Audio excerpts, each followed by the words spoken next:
A whole new era for FIA ABB Formula E starts right here and now. It's time for Generation 3 Evolution. The first of the 3-hour tests are underway. Welcome to Jarama, here in Spain.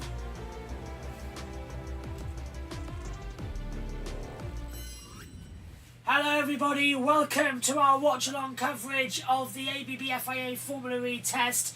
And it's pretty much how we're going to do it with MotoGP as well. You all know the score. We'll have our live driver tracker, live timings, as well as replaying races from last year and audio commentary. You then get to watch what's happening out on the circuit, and you also get to listen to the commentary, but you can also just have us on mute in the background. This is your home to watch. It's not just going to be that though. We've got men on the ground. Yeah, we've got journalists actually at the circuit. Jack Pickering from Formula E Zone is down there as well, and he's going to give us all the news, views and opinions from the weekend. Jack Giamana, Ed Hunter and plus more guests are going to be joining us across the next 4 days, bringing you up to date with season 11 of ABB Formula E. So this really is the place to be.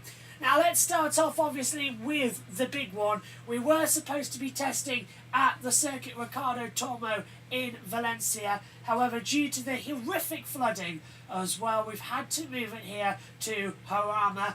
Now, this circuit was used for motorcycle racing and Formula 1. It last held it in 1981, where Gilles Villeneuve held off the 5-car lead across the line. It's very rich history here of motorsport action. All our thoughts and prayers are with the victims and families and friends and everybody in Valencia as well. We are racing for Valencia over the next couple of weeks as well. There is a GoFundMe page as well that's been put up by the Formula E teams as well, and there was a minute's silence on the grid beforehand. But it is horrific, absolutely horrific what has happened as well, and it's a true testament as well to the Formula E that they're going to move the only test here to Jarama. Our thoughts and prayers will always be with everybody in Valencia. Turning our attention to racing, you can see Katie Fairman's on the Formula E blog, championship journalist, and I'm going to be keeping you up to date with this afternoon session. So, this is how it's going to happen. There's a 3-hour session this afternoon as well. We'll have updates from around the circuit, and we'll pop in every now and then with updates. There's Mexico is our first race from season 10, so we'll be replaying all the action from last year, so you're up to date with the championship after a thrilling season as well. Jess is in the chat. Let's have a look. Actually, I've got to sort of put my laptop screen down. Says good night from Indonesia. Yes, good evening everybody. Jim's over there in Indonesia. Hello Sean. She's over there as well. It's Formula E test time at the Circuit Jarama. It's not the new circuit. It's been around since the 1960s, but they've adjusted it slightly. It's nice. It's the first time for Formula E to be here as well. Hey Josh, is your mic on? Yeah, mic's on. Jess, can you hear me okay? Jess, I would say maybe check if your headset's on. My mic's on. Test, test. Oh, my mic's over here. Oh, look at that.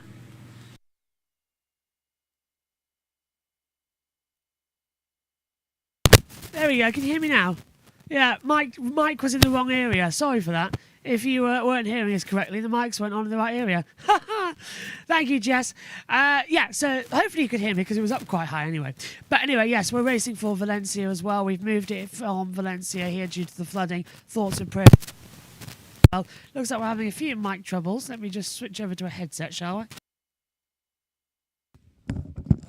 Always the way whenever you try and do something, it then never ever works. And so we are having mic troubles after Brazil. Everything's sort of gone wrong. Yes, so Katie Fairman's on the blog this afternoon as well, keeping us up to date. The first race that you're going to hear is going to be Mexico City from last year. We're going to go through all of season 10 over the next few days, so you're up to date. And then also we've got all the action coming up from our people trackside. You can give us some updates about what the first session is bringing, and they'll have updates throughout the weekend as well. Yes, we can hear. It wasn't our fault that the microphones weren't plugged in right as well. It looked like it was all plugged in. The mic was going up and down on the bus mixers. I thought it was fine, but it turns out it wasn't actually working. It was on the wrong microphone. So at least you could hear me in the background. Cars are out there on the circuit. Nico Muller's done the first time for Andretti, 150.024. Taylor Barnard now in the full-time McLaren seat, 151.47. Sam Bird, 151.058 as well, with the fastest first sector, as it has gone green now in that part of the track. I've opened up Discord, so if any of our usual commentators ever want to pop in, we can have them in. But for the next 90 minutes of this test, at least, we're going to send it back to Mexico City, just while everyone gets out there and all the drivers gets set up, because it's not going to be immediate running. This first session is going to be very much just test the cars, test the batteries, test the attack charge. It's going to be later on that we see the faster times coming, and we've got a lot of action, about 24 hours worth, plus the women's test on Friday. So that's going to be covered as well. It's going to be very exciting, as Barnard goes top of the 136.277 as well with the McLaren 1-2. A couple of cars out there. Let's give you a rundown of who's in there. We've got Taylor Barnard, Sam Bird, Nico Muller, Pascal Wehrlein, Stoffel Van Dorn, David Bettman in the new Cairo Racing. But he's on a test to see who's going to be in that Cairo car for the full-time season in a couple of months in Sao Paulo. Then it's Robin Freins, Maximilian Gunther, Mitch Evans, Lucas de Grassi, Andrea Felix da Costa. Sebastian Buemi, Norman Nato, Nick de Vries, Zane Maloney is here in the Lola Yamaha Apt Formula E team. So Lola are back in Formula E with our old friend Mark Prieston as well. He'll be joining us as well throughout the season. We're going to message him and say, can you just pop on and give us your thoughts of team principles? So yeah, we're bigger and better than ever with Formula E this year as well. Coming down, then we got further down, Ollie Rowland, Jean-Eric Verne, Jake Dennis, Dan Tickton, Nick Cassidy, Eduardo Wattar, and Jake Hughes. But yeah, Zane Maloney and then David Bettman coming in as well. Who's the second Cairo car? Dan Tickton coming in. Of course, it is ERT that has now become the Cairo race. CEO. Heard that Simone Di Silvestro also coming back to the women's test Formula E. Yep, Simone Di Silvestro, who was in the first 2 seasons, is coming back to the female test as well. We've also got Abby, I think we've got Abby Pauline might be doing it, I can't remember. We've got Jamie Chadwick coming in. Alex Powell's doing it as well. Loads of talent. Everyone on the grid very much enthusiastic with it as well. So let's switch it over to the battle screen with our timing towers. You can see all the information that you need to out there on the circuit as well. We've also got the driver numbers that we can flick in and out of throughout the session as well, as I know many people do like that with their gap times as well. Coming into it. Okay, let's send it back then for 90 minutes. We'll be back after that, give you an update on what's happening on the session. Keep an eye on the times, and any news will open up the blog so that you can read it. Keep us open, enjoy, and we'll send it back to Season 10, Round 1 at Mexico City. In the commentary box, it's myself, Josh Birch, alongside Ed Hunter, Adam Lemridge, and Josh Tees in the pits. Formula E kicks off its 10th championship year here in Mexico City at the Autodromo Hermanos Rodriguez. It's the second time we've kicked off at this fantastic venue, a brand new season, and once again we go into it unknown. Whereas last year we were battling a new generation of cars, this year we're battling updates to software. The Forosol Stadium is sold out, but this fantastic 2.628 kilometre circuit, the start line offset at 118 metres, provides all the action. Turn 1 is a tight right-hander that leads into a flat oval section as well, before you hurtle down to the 9, 10 and 11 chicane, where last year Robin Freins crashed on the opening lap and broke his wrist. Attack mode will be at turn 15, where you can have 2 activations, you can arm it 5 times, and you can use it 2 to 6, 4 to 4 or 6 to 2. The fans are making their way in, and here's the starting grid from back to front. Nick de Vries starts 22nd on the grid, and he's returned to the championship. Dan Tickton starts in 21st. 20th for Oliver Rowland, with Lucas de Grassi starting in 19th. Sergio Sete Camara will not start this race. He's failed to do it. Johan Jerusalem, his first ever E-Prix, is 17th. Antonio Felix da Costa starts in 16th place as well, alongside Eduardo Mortara in 15th. Jake Dennis and Norman Nato and all Andretti were on the grid in 14th and 13th. Row 6 sees Nico Muller in 12th and Sam Bird take in 11th place in his first race for McLaren. The top 10, Jean-Eric Verne starts 10th, alongside him is Sasha Fenestras starting 9th. Penalty for Stoffel Van Dorn drops him 1 place in 8th, alongside him Robin Freins starting in 7th. And then the top 5 on the grid. Mitch Evans, he starts alongside Jake Hughes, starts in 6th on the 3rd row of the grid. What can they do? Remember, Jake Hughes got a brand new car. Going further along then, starting 4th on the grid is Cassidy. What did he do with a grid penalty? We'll see. Only one place, remember. Further on down, it's Max Gunther starting 3rd on the grid. Front row though, Sebastian Buemi, who impressed in testing, looking back with Envision. And along pole position, Pascal Wehrlein in the Tag Heuer Porsche, who won the race last year. Can he do anything as we come down towards their corner? He finished 2nd last year with Jake Dennis taking the win, but the last year pole position dropped down to 3rd with Lucas de Grassi. Ed's gone through the grid with the Lego cars, absolutely fantastically done. Ed Hunter and Adam Embridge alongside me in the comments box. Ed, 10 years, can you believe it? They pull away to line up on the main grid. What are you expecting in this new season? I just had an existential crisis about wasting 10 years of my life. But no, it's time you enjoy wasting it, can't be wasted, as Byron used to say when he was alive. Anyway, it's going to be very, very exciting to see who gets into turn 1 first. I think Wehrlein is going to be looking to control this. All the action is going to be behind how much ground can Jake Dennis make up. Can Jake Hughes hold on to the top 5? Will Jaguar come through and control this race with Buemi? Yeah. Will the Porsches prevail? Adam, the lights coming on. They're waiting for the smoke to go. Are you ready to go? I'm ready to go. Let's rock and roll. Let's. I'm ready to rock and roll, and I have to say hi to Grid Network. So probably Lambeth in the chat, and he's going with the Jaguar. Here we go. Mitch Evans to win. 35 laps ahead of us. A total of a brand new year. 16 races. All 5 lights are on. Action in 2024. It's a great start from Buemi, but Wehrlein has to run down towards turn 1. Jake Hughes has dropped back. Buemi's going to have to fight with Gunther. He's going round the outside. The 2 Jaguars, line astern, coming into turn 1 and 2. Already on the grass goes one of the Mahindras as well. Vern's dropped down to 9th. Fenestrats up into 8th position. Nato down to 12th. Nato on the grass, Josh. And look at that. Dennis already up to 11th. Vern's back up to 8th position as they're coming through into the hairpin at 5 and 6. There's the Nissan. That's going to be Vern under pressure because right around the outside comes Fenestrats. He's outbraked himself though.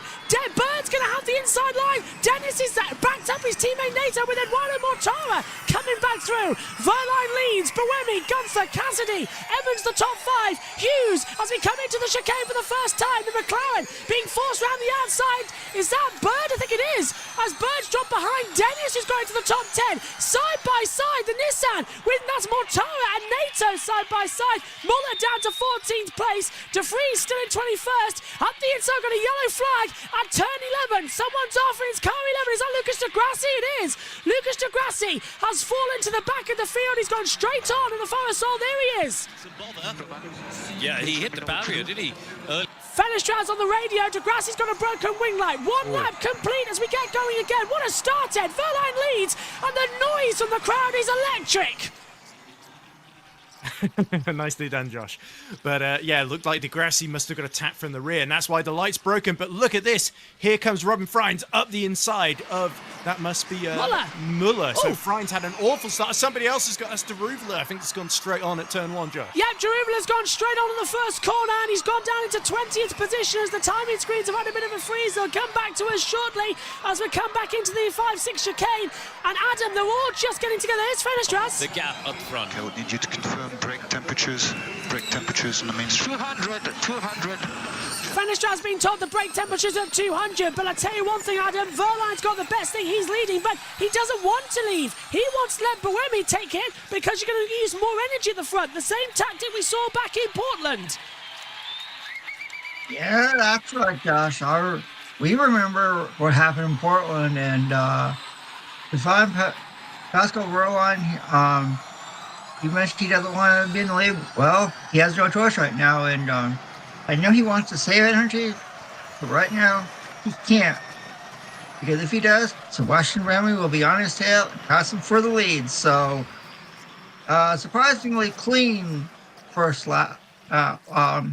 So, it was quite interesting, I will say.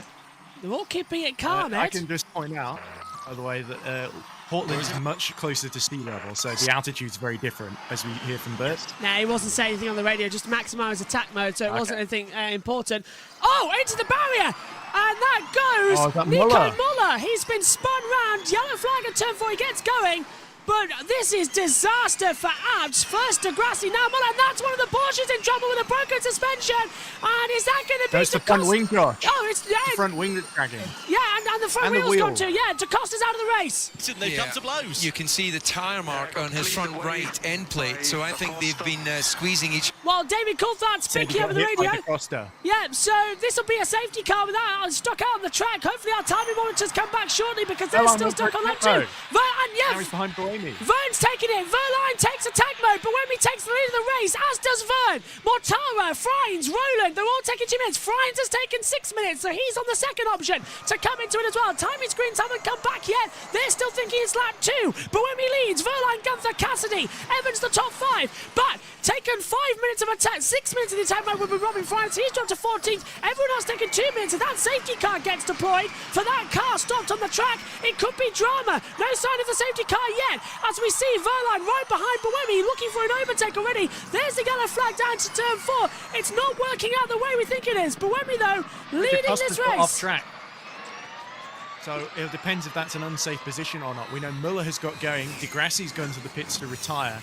So here we go. We're going to see a replay, Josh, of what happened. So this is, and that's DeGrassi. Is that, well, which one was that going on the DaCosta sides? hitting Muller.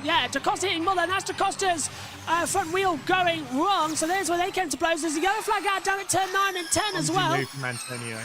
So, that was a bit clumsy and needless. Right, look, our graphics are back. Fantastic. So, taking attack mode as well. Coming into it, Sam Bird. Buemi takes it too. That gives Verline the lead back. Cassidy's taken 2 minutes, but Buemi has gone for the full 6 minutes straight away. And so has Bird. Bird taking it. You get 8 minutes maximum, and then you can use it in separational marks. So, it's 6 minutes as well for Jake Hughes on the first go around. NATO's past Bird, but Buemi's under attack from Gunther because he was out of line coming through the Forest Sol. On board with Max Gunther down towards the first corner. Buemi should have more power this lap, though. Wow, what a start. It's amazing seeing them going for attack mode so early, but you've got to remember, when they go into that attack mode, they've got 350 kilowatts at their disposal, like they did in qualifying, so they've got to be so careful on the throttle pedal through the Peraltada, that final corner, and that was what you saw from Buemi there. Now down the straight, he should be able to pull away and just wait for those last few seconds of Verline's attack mode to expire, and he's going to have a big advantage here. So Verline will have to be smart here. Crucially, no safety car, Adam, as well, so the race can continue on as planned. If it was any other year, they might have decided to throw it, or at least a full course yellow. As Ed pointed out, he was off the track, he was out of sight, so the race can keep going. But Verline used those 2 minutes. He's, in my opinion, has got control of this. Yes, I would agree, Josh. And we see someone else taking one of the Jaguars taking attack charge. It was either Evan McCassidy, and I would use the attack charge for the middle of the race. I would, but that's just me. They're all getting rid of it early. It's what we saw last year, Ed, isn't it? They all do it incredibly early, and then they can just focus on regeneration of the energy later on in the race. But interestingly enough, they're taking the 6 minutes to begin with when the field's... Oh, and we've got Pascal Verline under investigation for a technical infraction. Pascal Verline, the race leader, is under investigation. Unbelievable. So this will be a drive-through penalty at minimum. It usually is. Yeah, and we saw this for Dan Ticktum at Mexico last year, wasn't it? It wasn't his fault. He went over a curb or something, and there was a little power spike. So it's Dennis and NATO as well showing us under investigation for technical infractions. Verline ahead is under investigation. Three so horsepower cars in trouble. Yeah, did you say Dennis and NATO too? Because it's true. Yeah, that's what I just saw on the timing screen. Yeah, good. So it's Verline, Dennis and NATO under investigation for technical infraction. But Buemi takes the lead. Buemi's retaken the lead as the two DS Penske's of Van Dorn and Vern. Verline's gone into attack mode again. Yeah, so he's taken 6 minutes. So that's Verline completely out of attack mode. But Buemi's still got 3 minutes plus 2 still to use as they come out of the Forest Sol. It's a madness trying to keep up with this. The lead has changed hands so many times already between the two. Here's the radio. Now with a 6 second advantage at the sharp end of the field. Da Costa and Muller under investigation for causing a collision as well, as on the grass goes Sasha Fenestrad's coming through the first corner. It's a balmy Formula E race already, and look how close Verline is to the back of Sebastian Buemi. He's practically in punching distance. Well, if you just heard that radio message, the Porsche engineers were telling Verline, stay in the slipstream of Buemi, essentially. So don't let him get away. We'll have to deal with the penalty post-race, it sounds like, or whatever happens. But they're not telling him to get into the pits yet. We want to do a drive-through. But yeah, this could be very, very interesting from now on. But Buemi now is surely in the box seats, no matter what happens to Verline, as long as he's got that track position and that gap to Gunther, who's now the main threat to him. And Gunther has got his hands full with the two Jaguars. Interestingly, Dennis, I was just about to say, gained loads of places by not going into attack mode, and now he's just gone into attack mode and come out behind Van Dorn in 8th. So Da Costa's out of the race, De Grassi's in the pit lane as the leaders continue to change on. What a start. Honestly, I'll tell you what, Adam, this racing is just electric. As we see, fast start for Cassidy. Again, Josh. Yeah, kind of, you know, with the craziness that we've seen in the race so far, kind of takes me back last year, Josh, when you and I covered the Portland E-Prix. It was the inaugural race there, and it was great. It was really crazy, and we're seeing the same thing here in Mexico City. So maybe the start of another incredible year in Formula E. It just won't stop, will it? It's constant drama, constant action, and that's exactly what we like to see in this championship. Fingers crossed we keep it going, because we don't want to lose it. The leaders at the moment, though, Buemi leads. He's got another minute left on his attack mode, though, and he's going to take every single second he can, isn't he, as well, Ed? Exactly. So Buemi, he's struggled to build a gap here, actually, because Verline has followed those instructions. So he is going to have about 2.5 minutes of attack mode once Buemi runs out. I think a lot of them have gone through 2 attack mode activations already. Frines is off. Double yellow, turn 13. Frines is off at the Forresol. No. Robin Frines has come to a stop at the Forresol section. It's a big one. He's gone straight into the wall. Coming into... It's a safety car for sure. Yep, I'm getting my stopwatch ready to start timing it. So Robin Frines has ended up in the wall. NATO no further in action. It might even have to be a red flag if that car stopped. It's blocking the track in many respects. Frines' radio, full course yellow. To bring this under control. I don't know what's happening. Frines doesn't know what's happening, but I can tell you it's a full course yellow, which reduces the field. Yeah, and now, oh, look at that, Buemi's, and nearly into the back. Cassidy runs into the back of Gunther under full course yellow. Did he damage the front wing? But Robin Frines is out of the E-Prix. Full course yellow's out. Here's Scott Elkins. So that's Scott Elkins, the FIA race director, who's just talking to all of the drivers. He's got control of that, saying, stay hard right. That's where Sesek... Yeah, this might have to be a red flag, actually, because where it is on the circuit, maybe a safety car to punch him up and slow down, but it's literally at the entrance to the Peltada at the back half of the track. It's quite hard to get a car out of that part of the circuit. I know there isn't a escape road there. 7 of the road there, because it narrows up so much. Yeah, so they're going to have to be ultra careful. I feel like not putting it under safety car maybe is a little bit of a risky call here. Yes, Scott Elkins. Don't know why we haven't gone full safety car. Let's take a look at what happened to Robin Frines then. Into the Peltada. He's going to go on the inside line. That's one of the... Oh, it's one of the Mahindras coming out of attack mode. Oh, hello, what happened there? He got on the dust. He lost it on his own over the curb, over the dusty surface, and just went into the outside wall. Oh, everyone did well to avoid him there. I thought it was going to be a... so that was Mortara. Mortara didn't hit him. Mortara came on attack mode. Safety car. Safety car's out. So they've deployed the full safety car. They need to bunch the field up in order for this to become even remotely possible. They literally have a runoff area just there. But they need to clear the debris up. And it's a fast part of the track as well, and it's blocked. So can the safety car even get through that? It's going to be a bit difficult. Is Brian still in the car as well? Yeah, because he can't get out of the car. I hope he's okay. He should be okay. I do think back to that wrist injury. Yeah, that's true. Aggravated anybody. That was quite a sudden hit with the wall there, but there's the safety car waiting to pick up his teammate Buemi. But yeah, my pick for the championship, that's not been a good start for Robin, to put it mildly.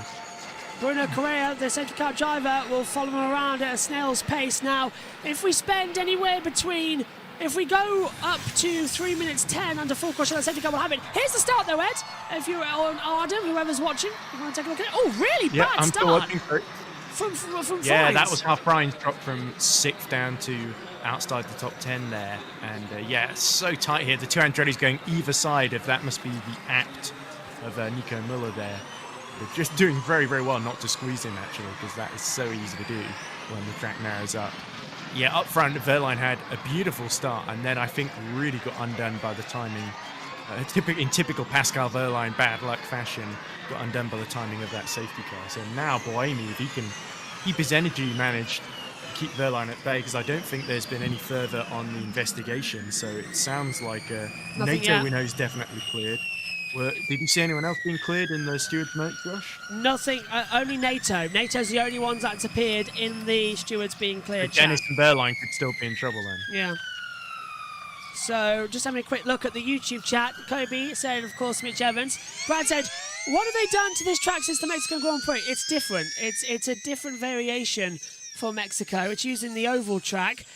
Gavin says, the voice is back. You're starting the season as a champion. Thank you very much. That means a lot after the difficult winter. It seems that no matter what the configuration Mexico is, this track is awful in F1 and MotoGP and Formula E. But hey, Formula E gives us our best race. There's Robin Frines, though, out of the car. And is A-OK. They'll now crane that away. But the safety car is coming to that part of the track now. They can come to a full stop. We've been under safety car and full course yellow now for 3 minutes and 52 seconds, which means that we will have at least one added lap to the duration.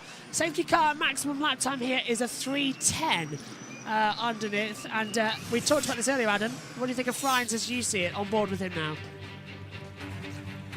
He just got up in the dusty part and just lost it. And we saw that, during practice 1 and even some in practice 2 in the Perotada coming out of the last corner. And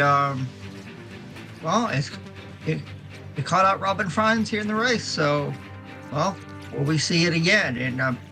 And let everybody know here that's watching the YouTube stream, if you did not watch the first episode of the JB Motorsports podcast, you should go watch it, because to let everybody know, if you don't already, for the first time ever here at JB Motorsports, we will be broadcasting the incredible, awesome Rolex 24 hours of Daytona sports car race at the end of January. So tell your friends, tell your family. If you don't already subscribe to JB Motorsports, tell them to subscribe, because we're going to have plenty of motorsports action coming your way here in 2024, including the debut of the NASCAR Cup Series right here at JB Motorsports, like a lot of people wanted. So you're going to see yours truly here a lot this year, and I'm personally looking forward to it. Safety cars in this lap. Let's hear from Verline. Little gaps in some of the running order. The strategy will be to, whatever happens, just follow and tail in Wemi's tail and not overconsume, just stay behind him, being efficient. So that will be the strategy moving forward on green. Well, the safety car's coming in this lap, but Wemi's got 2 minutes of attack mode left. Verline has none. Gunther's got 4. Casti's run out. Evans has 6 minutes. Hughes 2. Van Dorn 6. Dennis 4. Nato's still got all 8. Vern is out of it. Bird's got 2. Fenestra has 6. Mortara, Roland, Ticktum are out. De Vries has got 6 minutes. Jaruvala's got 6. Muller's out of it. And then we've got Frines, DaCosta, Degrassi, and Centre Camera out of the race anyway. Safety car's in, and we go to 6 minutes 20, which means we'll have 2 added laps. So here we go again. Sebastian Buemi controls the field. It's when the green light goes on that we will go back to racing. 74% of energy across the field. Bart Ticktum has got 73. Dennis Nato Vern on 75. Buemi leading them up. There's the restart. And we are racing again in Mexico City. And Buemi has caught Verline napping ever so slightly, but Verline's going to have the power coming through with the traction down towards turn 1. Gunther's with them as well. Anyone going to go for a move? Hughes going defensive against Van Dorn. Coming under pressure. pressure as well on the inside. Dennis and Nato. Nato having a look on his teammate, didn't make through. Vern stays in 10th position as Verline on the back of Buemi. Like a hot knife through butter, he wants to go through with ease, as we see already Gunther just trying to stick on the back, but he's been caught by Cassidy, and then Evans is right behind as they come into the braking zone. Up the inside as well, that was Mortara having a look at Fenestraza, who's having a look at Bird. All good at the restart though, Ed, but this is getting where we see who's going to go for attack mode. Surely Nato. He will have to get through those 2 deployments. Buemi has also got 2 minutes to use as well, so he will want to build at least some sort of gap to Verline. Is he ready for Gunther? Okay. BB +1. BB +1. Watch out, Buemi's got almost the gap to us. Buemi's going for it. Buemi takes attack mode. Buemi takes attack mode and gets out ahead of Gunther. They were literally just warning him about that on the radio, and Buemi's managed to take it. Now he's got 2 minutes to catch back up to Verline, and then it's all go. Verline leads as we start lap 12. Brilliant call from Envision there. They saw the gap opening and they went for it. Dennis has come into a gap right behind Vern after his deployment as well. So these teams really not hanging around. Immediately after the safety car comes in, once the gap opens up, they're using it.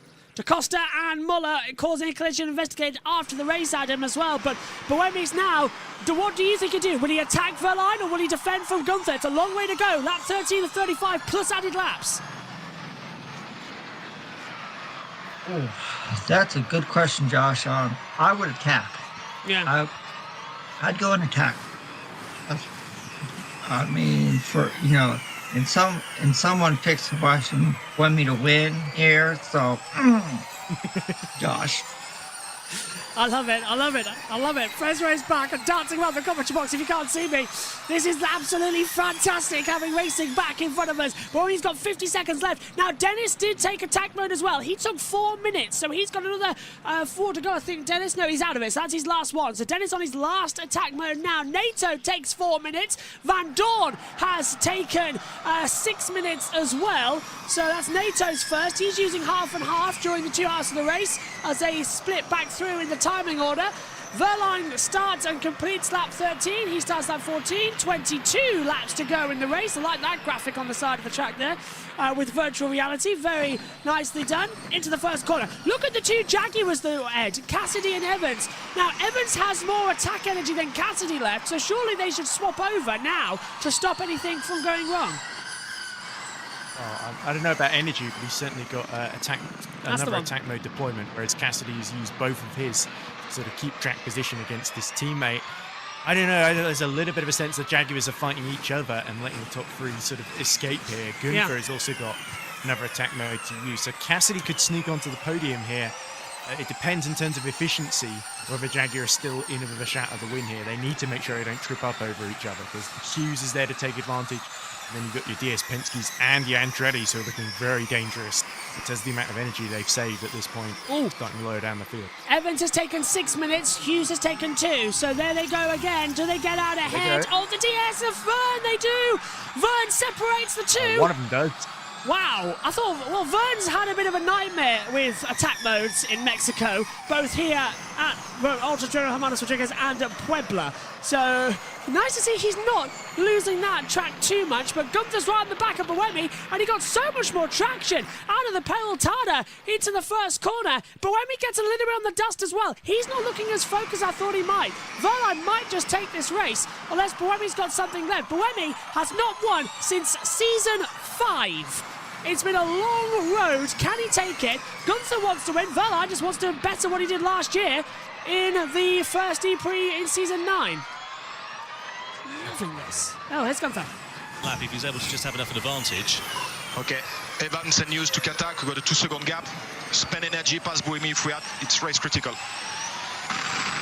Okay. Yeah, go on, Ed.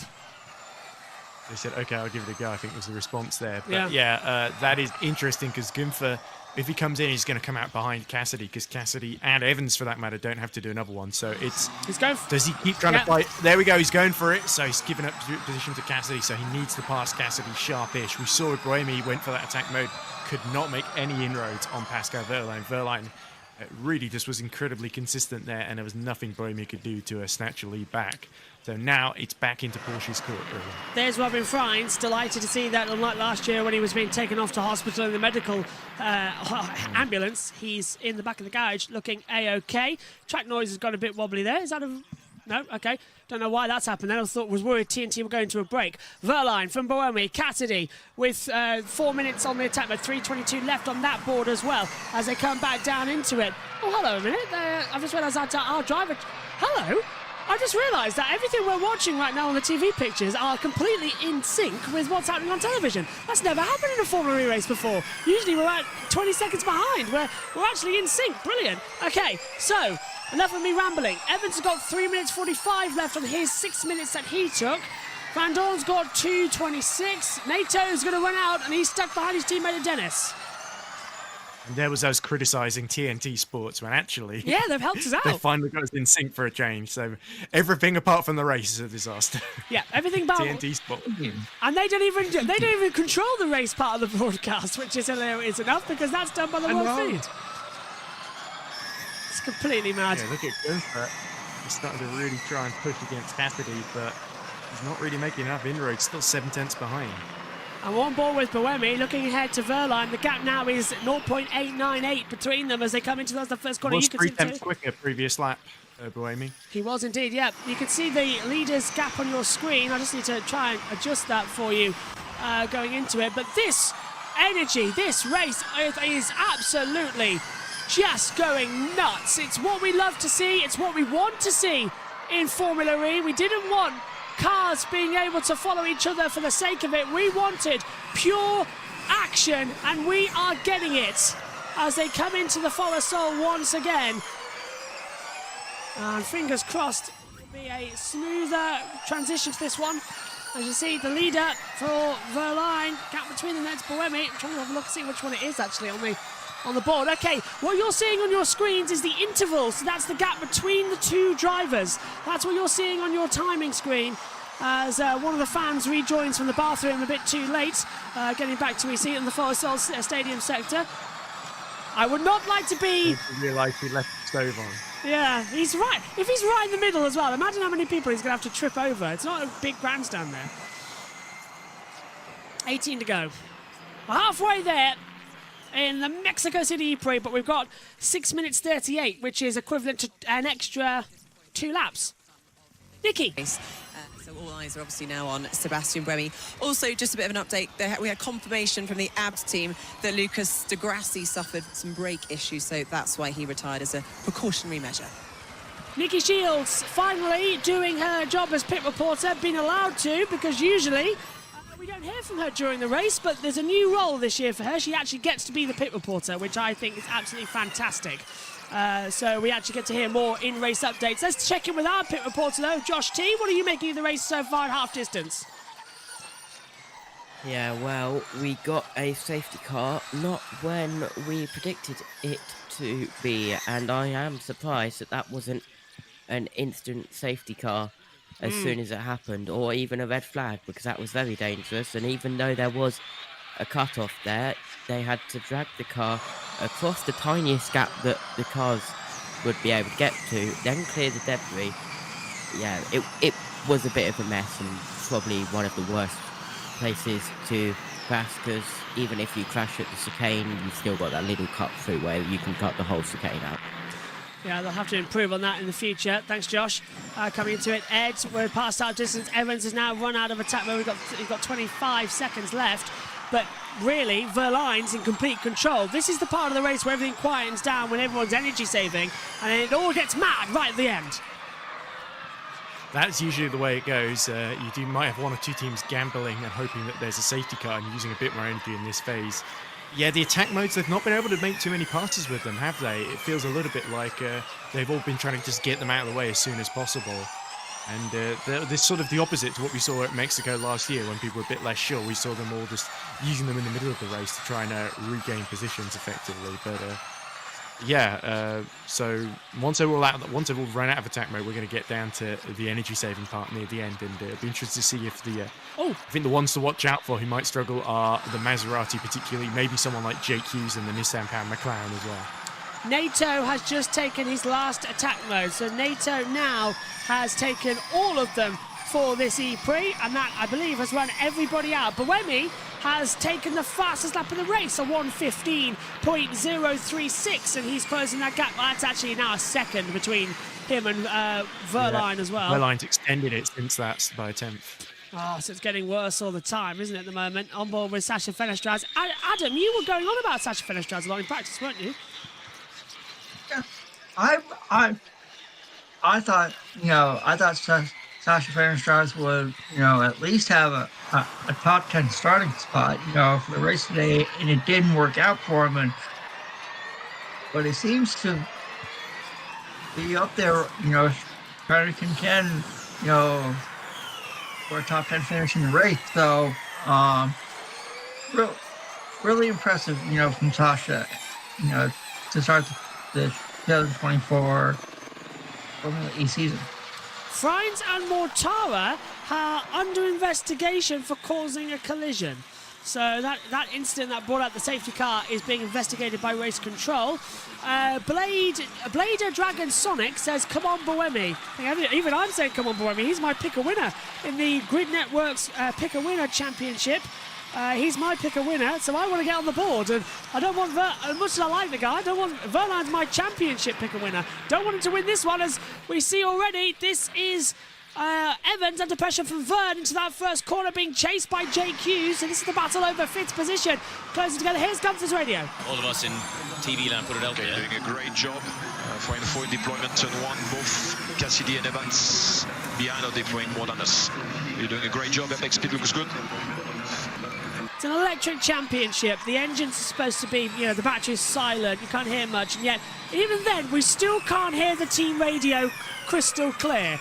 It just shows how loud the cars actually are. Look at the braking power from Evans into the 9, 10, 11 chicane. Vern right on the back of him. But I'll tell you one thing, Ed, as well. They are going to have to work incredibly hard now, because it's where track position becomes key in order to either use or save battery percentage.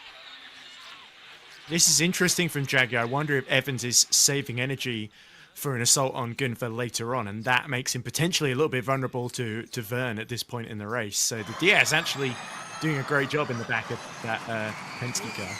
Vern's got a great exit coming out of the Peltada. Evans is twitching the car ever so slightly. Vern's doing exactly the same. The gap between them is closing as they come across the line. It's less than 0.5, coming less than 0.3, coming into the braking zone. Nobody can seem to find a way through. Exit at 1. Vern running in 6th position. The gap is actually 0.526 now between them. I have to look at a different monitor to see that. For some reason, part of my time screen is showing gap between the leaders. I need intervals. There we go. To see the gap between them. Gunther's 0.6 off of Cassidy at the moment. Evans actually separated the gap. Verline has dropped in that last lap as well. He's lost a lot of time. The gap now 0.9 to Buemi, so he's closing in. That 22 of 35. Don't forget, according to the stopwatch, we're going to have an extra 2 laps, because it was 6:20 to 9:29 for 2 extra laps, and we spent 6:38 under full course yellow and safety cars. So that combined together, Blade Dragon Sonic says supporting him since 16. That's Sebastian Buemi as well. That crucial championship in London, Adam, you might remember.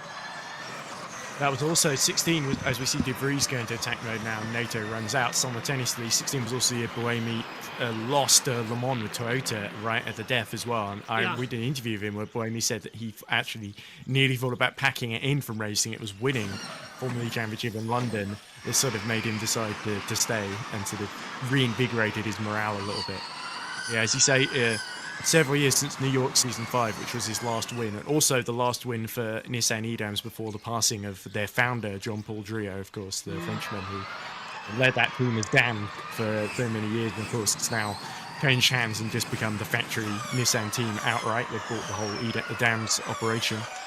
So yeah, it would be great for Buemi, although the Nissans themselves are fighting for 12th and 14th, although Roland has done very well to actually catch up to Fenestraz, despite spying from the very back row of the grid.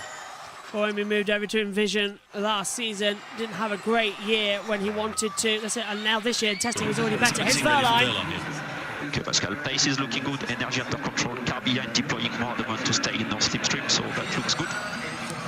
So basically Verline's holding up Buemi, so the slipstream goes to Cassidy, so that becomes the little battle between the two. That's very clever. I don't think that is. I think that's telling us that Buemi's struggling to stay in Verline's slipstream. I think Cassidy is sort of 2 seconds back, isn't he? Buemi, yeah. Buemi, isn't he? So you're right, yeah. Buemi's now 2.4 seconds behind Verline. How did that happen? He was a 0.9 away from Dennis him. on the back of Van Dorn. That's coming down to turn 3. Can he have a go on the outside? No. Van Dorn shut the door at the exit. Dennis is going to still try and have a look at the inside line into turn 5 and 6. Oh, a little bit of a puff of smoke, but he just makes it in. Goes in a little bit deep. Hooks it up at the exit. Oh, and then puts the power down and drifts out the rear. Dennis really kicking the backside out of that Andretti Global car. And I tell you what, Adam, as well, Andretti rebranded this year. They want to go all in Formula E, in the Extreme H when it comes in, and of course in IndyCar. Yeah, that's about right, Josh. Andretti Global, all in on Formula E, all in IndyCar. They also have, we all know they're trying to get on the F1 grid in a few years' time. So Michael Andretti is doing everything he can to make it happen. So, Andretti, used to be known as Andretti Autosport. Now it's Andretti Global, and it'll take getting used to across all forms of motorsports. But I think Andretti Global is going to be a threat, not only here in Formula E, but I think in the NTT IndyCar Series as well. We'll be covering all of the IndyCar season here on JB Motorsports as well throughout 2024, including even the Rolex 24 Hours, as Adam said, at Daytona at the end of January. Our qualifying coverage for that next Sunday at, I think, 3 p.m. in America, over there in America. We'll be covering all of the action live on YouTube and Twitch, the entire Rolex 24, same weekend as the second and third races for Formula E Season 10 in Saudi Arabia in Diriyah.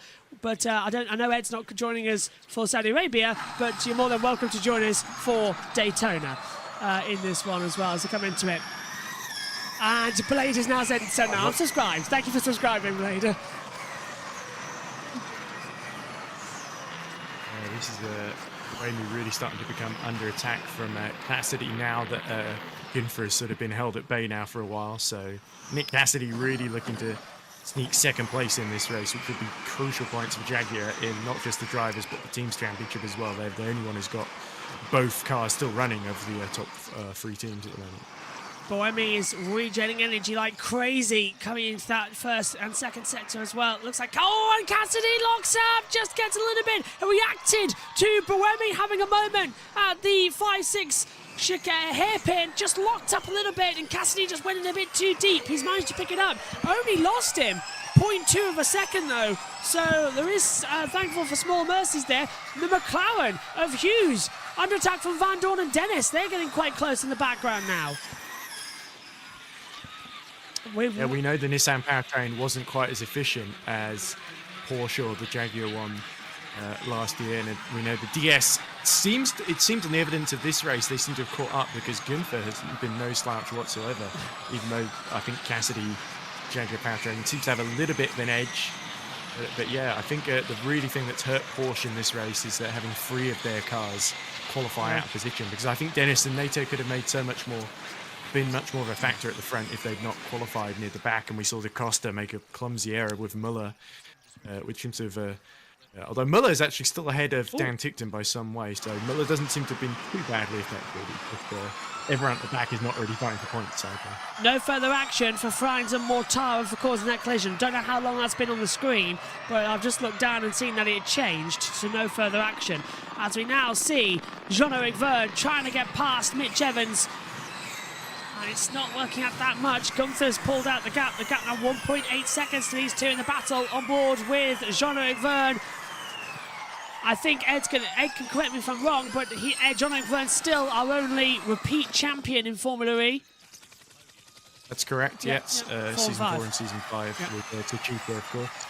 Yeah, I would hope there'd be no further action for Mortara and Frines, because I don't think Frines and Mortara ever made contact during that incident. No, I don't think they did. I think it was very, very close. The angle was a little bit deceptive when you looked at the onboard facing Frines' helmet. Or Frines seems to insist on calling him.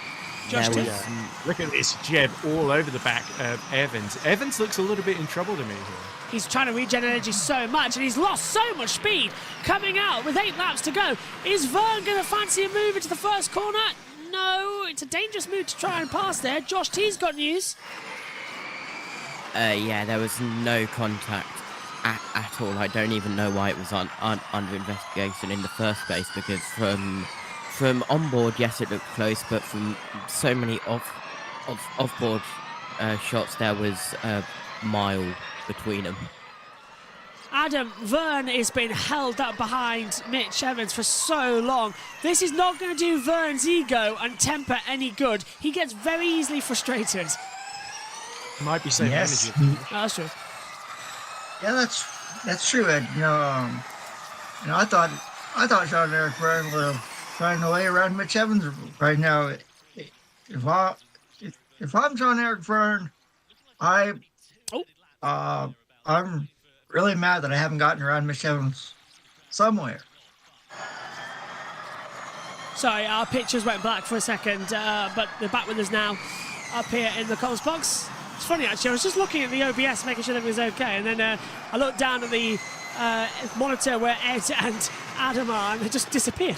But back with it now, as we look at Evans under pressure from Vern into turn 1 again. Vern's practically pushing him through now. This is going to be an overtake in the next 10 seconds or so. Well, more like maybe 5 laps, but to be safe. But yeah, Buemi's closed a little bit on Verline, 1.7, but the gap there. He's down, isn't he? Changed. He is. Just a touch on John Vern team radio. 7. Buemi pushing. Really annoys me that they don't notice that the team radio's on. It's like, shush. It could be that they're relying on someone in their ear telling them that they don't see exactly what we see. That's a possibility. Tom Brooks making his 5th appearance in the race, and he's broken the curse because in every race that he's commentated on, there's been a red flag. So there hasn't been one. So Tom Brooks can get away with that little curse now. So it's actually the same for Bob Varsha. He calls so many red flags. Well, I mean, the race isn't over yet, Josh. So that's true. Crossed, yeah. Anything can happen in the next 7 laps. Don't forget, we've got it added time on the board. Vern is all over the back, and Evans is coasting through the Pelotada. The slipstream is so much more powerful. Can Jean-Eric Verne make the move? It won't be into turn 1. Let's hear from Gunther. It's not there. I don't think it's a big enough sort of deceleration into turn 1. 4% less than Cassidy ahead. Same energy as the leader. So Gunther's been told... It'd be nice if we could see the energy on stream as well. Yeah, we can't see that, but Cassidy apparently the same energy as Verline, and Gunther being told that. I heard 0.5% difference between Cassidy and Buemi. We need to see that on the monitor. That's what we need. Somebody get hold of the TV director, because this is getting annoying now. I want to see what's going on. Oh, but we've been staying with the battle for 5th for the past 4 laps. Meantime, at the front, Verline's pulled a 1.8 second lead to Buemi. Cassidy's back by 0.9. Gunther's then 1.2 seconds back. There is so much between them. That's Bird. Bird's taken what, 4 minutes? How long's he been on attack mode for? Bird has taken attack mode in 2 minutes. He's gone in for 2 minutes. He's just gone in for 2 minutes. So he must have been option 3, which was 6 minutes in your first activation, 2 minutes in your last. So Bird still had time to... Sasha Fenestras still has 6 minutes, and he's running in 11th place. He's going to have to do that soon. But yeah, that's not... It's a mess. By Nissan as well, because that's going to give position to Roland here. And they're going to be just outside the points as well, behind Nato. You must use it, of course, otherwise you get a penalty. Top 2 status quo of when the race started. Biggest winner Roland up 8 places. De Vries is up 7, up to 15th place. Muller's down 5. I think it was Robin Frines, if he was still in the race, would have had the worst luck. He was just catatonic at the start. Well, Frines was fighting with Mortara, so he'd be about 12th, 13th right now at worst, to be honest. That's true. I'll tell you one thing, Adam, this little battle's growing on us, isn't it, at the moment, because Evans is just perfectly holding back Vern, but then it's Hughes, Van Dorn, Dennis, Nato, Fenestras, well, Mortar, even back to Bird. They're all just staying together.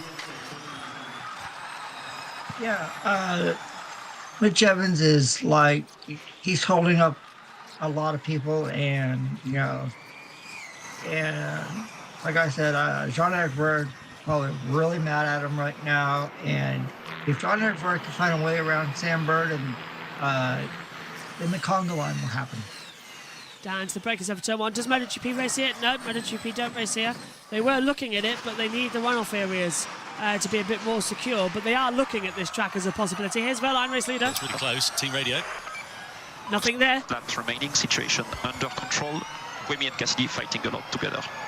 I think everybody's forgotten about the added laps, because they've just said about three to go. They've forgotten that we haven't had that rule coming yet. Now, we should be getting it on lap 33. So the next time around, we should have a maximum of 2 added laps. And it is confirmed. It's just come across our screens now.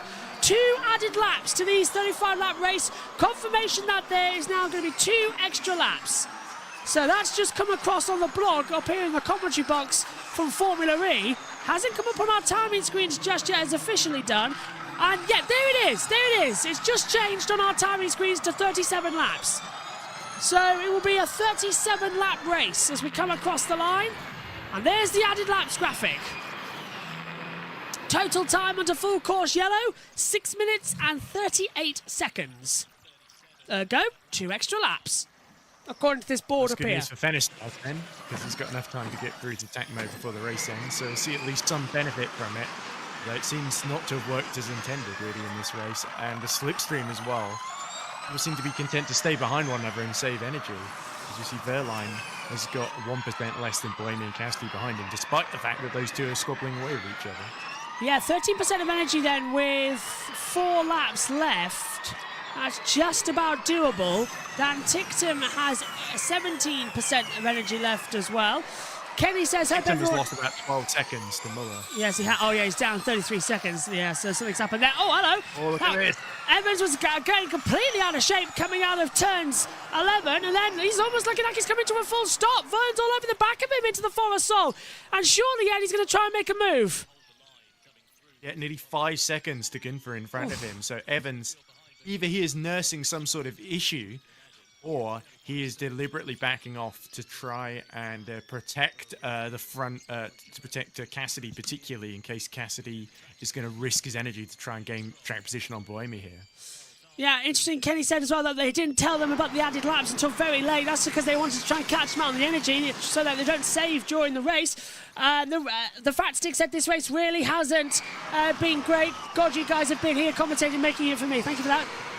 Copy, 4 laps remaining, gap 2 seconds, let's be efficient. Yeah, now they're all starting to panic because they're going to have to save the energy just a little bit more. But Buemi has closed in. The gap that was 2.4 is now 1.5. So, yeah, this is getting very interesting for Verline. Don't forget, he lost a victory here to Lucas Di Grassi when he hit 0% across the line, and Di Grassi photo finish it.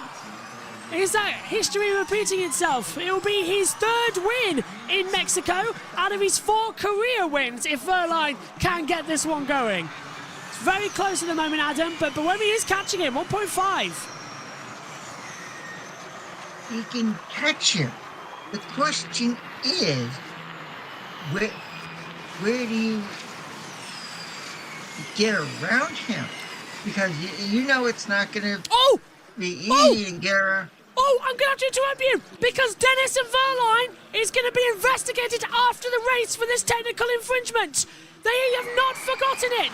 The stewards have reminded us in the dying seconds of this Mexico E-Prix that the race leader and provisional winner is under investigation for a technical infringement. Madness in Mexico as we see Evans and Vern closing together. Olay. It's not the kind of madness that we usually like, just heated stewards. We like to get heated on the track, and hopefully Vern can make something happen, but Evans has been defending very, very robustly, hasn't he? So it's been difficult to find a little opening here. Anything that happens post-race, we'll be reviewing all of the Mexico Madness on the JB Motorsports They podcast. take it away from Verline. That'll be the second time it's happened to him in Mexico. Yes. And also the third time that the winner in Mexico that's crossed the line has not been the same person that has stood on top of the podium. We go on! Unless it's a very quick post-race investigation, this could be very, very controversial. So Buemi might not even attack now, thinking he'll just be gifted the race win.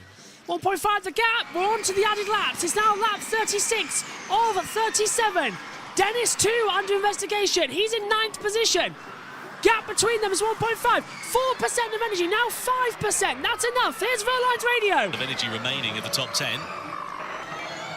Didn't even say anything. It's been team radio. Nothing. Just nothing. So, into the 9, 10, 11. They daren't tell him. Would you tell him that you're going to lose your 3rd win in Mexico? We don't know what the technical infraction is. It could just be someone forgot to put digit on the technical passport pre-race, and they must have... NATO, we know, was cleared for whatever this infraction was, but it seems Dennis and Verline are not. So this is going to get interesting. And and on the inside, Vern's making the move in the follow stall. Evans shuts the door. We cut to the webcam. Don't know why. Back to the track action. Closing through. And Vern wants to make it on the last lap. The white flag. Verline takes it onto the last one. 1.4 the gap to Buemi. Cassidy's in there too. And if Cassidy passes Buemi, it could be a race win for him. It could. Anybody can win this one. Evans on the last lap. He's on 2% of energy. Vern's on 3. Everyone's trying to save, coming into it once more. If we don't hear anything before we go off air, the JB Motorsports podcast reviewing all of this action is the place to be for any news. Grid Network as well. Verline closing in with Buemi Ed, but it looks like Verline might just take it. Yeah, well, he's certainly going to win it on the road, but that's a shame. It's very rare that these days that we seem to see Pascal Verline winning without some sort of asterisk over it, but 1% only needs to coast at home now, and he's done all the work that he could do on track. And it's only really this infringement that could take it away from him. There's also a car, I think they're almost about to lap. I think Tictum's a little bit too far ahead for that to happen. He's done all he can. It's a post-race investigation, but the first win on the road of season 10, Pascal Verline once again wins the Mexico E-Prix under controversial circumstances. He coasts across the line. Buemi 2nd, Cassidy 3rd, Gunther takes 4th. Evans comes home to just hold on to P5. Does he? To Vern. Evans on 0. Evans across the line to Vern. Then it's Hughes, Van Dorn, Dennis and NATO top 10. Dennis and NATO. Mega drop. Very well done. Very well done. Well done to Verline. Envision no, it could go their way. There is a lot of post-race discussions and penalties coming the way. Is Pascal Verline going to be denied a victory again in Mexico? But on the road at the moment, he's our winner of season 10, round 1. It's maximum points, pole position, and P1. 28 on the board. Not a bad race, Ed. No, not that. I think all the action was mainly in the first half, sadly. We didn't quite see anyone dramatically running out. The teams are a little bit too good at this now, and most of the front wings, for the majority of the grid, stayed on this region. Here he is with Karun, if you can hear them. You're not quite hearing a response there from Pascal, unfortunately. He can't talk until his lawyer's present. Yeah, not sure he heard us there, so... Nope, let's have a listen. You can be proud of that one. You can really be proud of that one. That was a masterclass. He's still talking to his team, isn't he? Job for you guys. Pole position, and it looked like a pretty easy win there. Nothing from Verline. Is the radio fail? And the winner of the... Yeah, Verline's not responding. He can't talk until his lawyer's present. He's reserving the right to remain silent. I don't think he knows, because it doesn't sound like they've told him that we're under investigation or anything. Because, to be fair, there's no reason to assume that the win will be taken away from him now. If Porsche think we didn't do anything wrong, because surely, if it's like a technical passport thing, Porsche will remember how much Puebla hurt where they lost the win purely because they submitted the passport like a minute before the race with the wrong number for the tyres or something, wasn't it? It was something really silly like that. Verline won that day. There we go, nice. Verline won that day. Bohemian. Got it taken away, and he could lose it again. 3 could. And also, we know what Agag said as well, that he was like really annoyed he wanted to hit someone because it made the sport look amateurish when it was such a tiny little thing that ended up affecting the championship and the race so much. But anyway, there is Pascal, and to all intents and purposes, he seems pretty calm. Yeah, what's happening here? Are we going to get a... Yeah, big punch. There we go. Punches the air. Nice. I was worried at him for a second that he didn't believe it. Yeah, I'll agree with that, Josh. All right.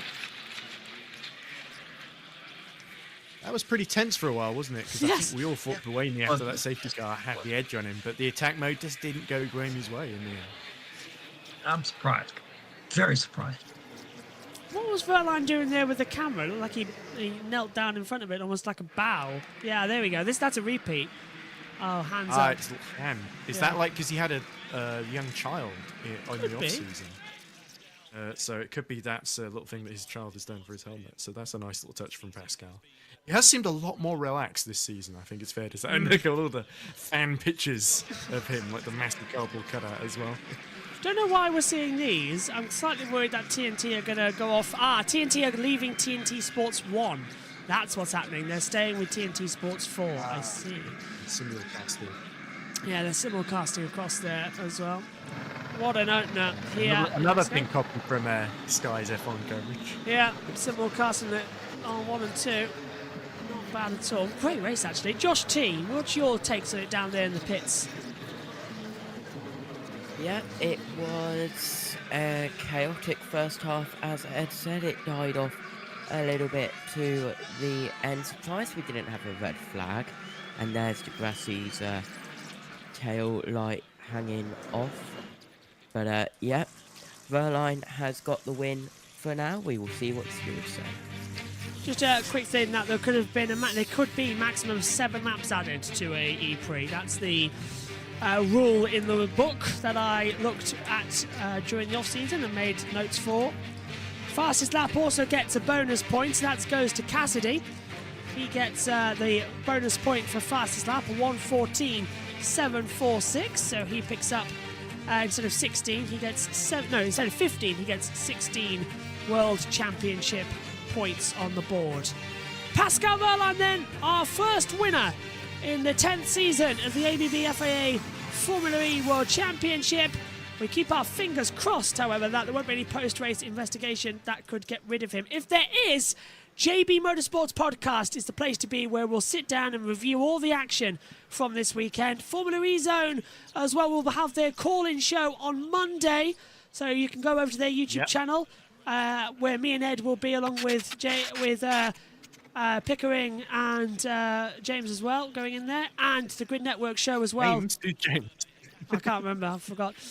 Going in there as well. Jack Those are the two hosts. James Smasherscale for some reason was in my mind. No, Smasherscale's one of the drivers in ERC Formula. Yeah, he got me with it because he was teammates with Jack. James Smasherscale is a lovely guy, but I don't think he'd be that interested. You never know. Maybe I'll ask him, see what he says. But, I suspect if it's not virtual cars, Smasherscale will say, I'll stay up. Anyway, I'm going to be at an improv course till like the first half of that. It's 2 hours, 8 o'clock to 10 o'clock on Monday night. We will know by then, hopefully, who the actual winner of this race is. Green Network wrap-up show tomorrow as well, 5 p.m. GMT, and that's 12 p.m. 12 p.m. over there in America, Eastern time as well. That's right. So it's going to be all eyes there to the podium. Let's cross over and hear from our top 3 with the interviews, and we'll join our World Free commentary team with Tom Brooks and David Coulthard.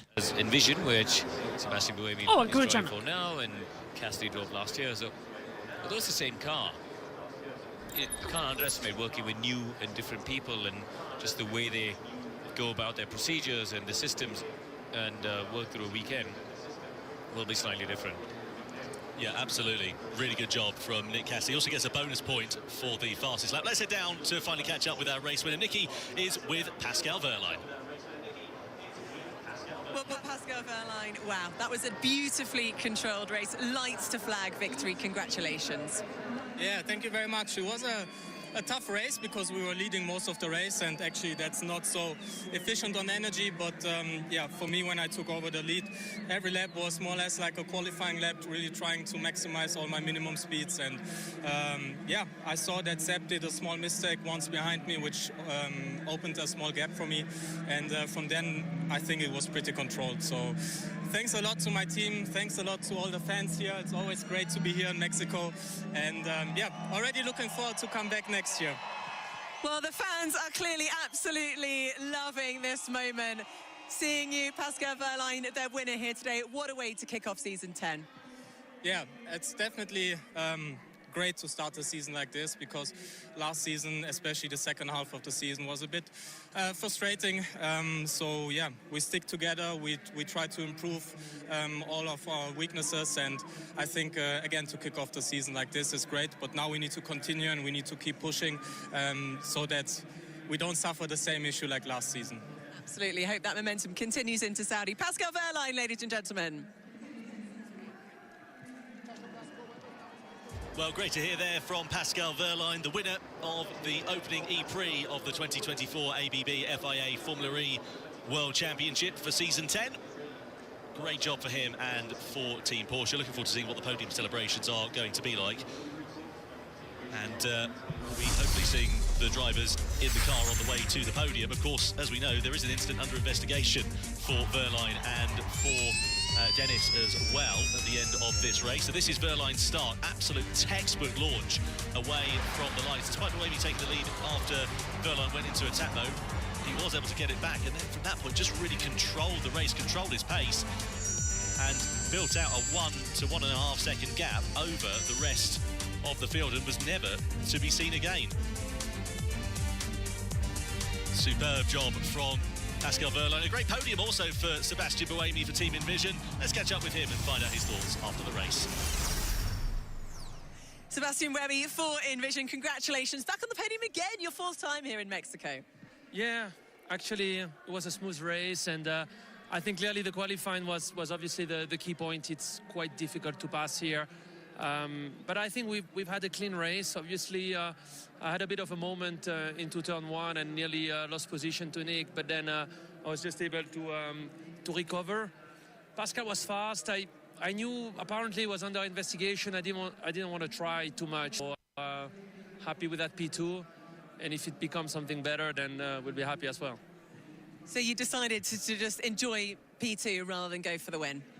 Yeah, I mean, the last 5 laps I kept under-consuming. I guess I could have got close to him, but at that point, to pass him, it would have been really risky. So I thought, you know what, I'm going to finish P2 and see what happens. Take the points. Well, congratulations. Sebastian Buemi, 2nd here in Mexico City. Not a bad race from Buemi. Thanks, Nicky. Thanks, Sebastian. Very much appreciated. This was the race from Buemi's point of view. 2nd place on the grid. Bit of an early attack there from Max Günther. Wasn't quite able to make him stick, the German driver. Went into the lead briefly after Wehrlein took his attack mode. That was a really supremely well-timed job from Wehrlein and from Buemi as well. Let's catch up with our 3rd place finisher, Nick Cassidy, at the end of the race. Well, Nick Cassidy, this is the start of a new chapter for you at Jaguar TCS. What a way to do it with a podium finish. Yeah, really nice. It's not been an easy weekend, and the team have been really awesome with me though, and I think, you know, hopefully this is the start of something quite cool, and hopefully we can keep improving. But great race.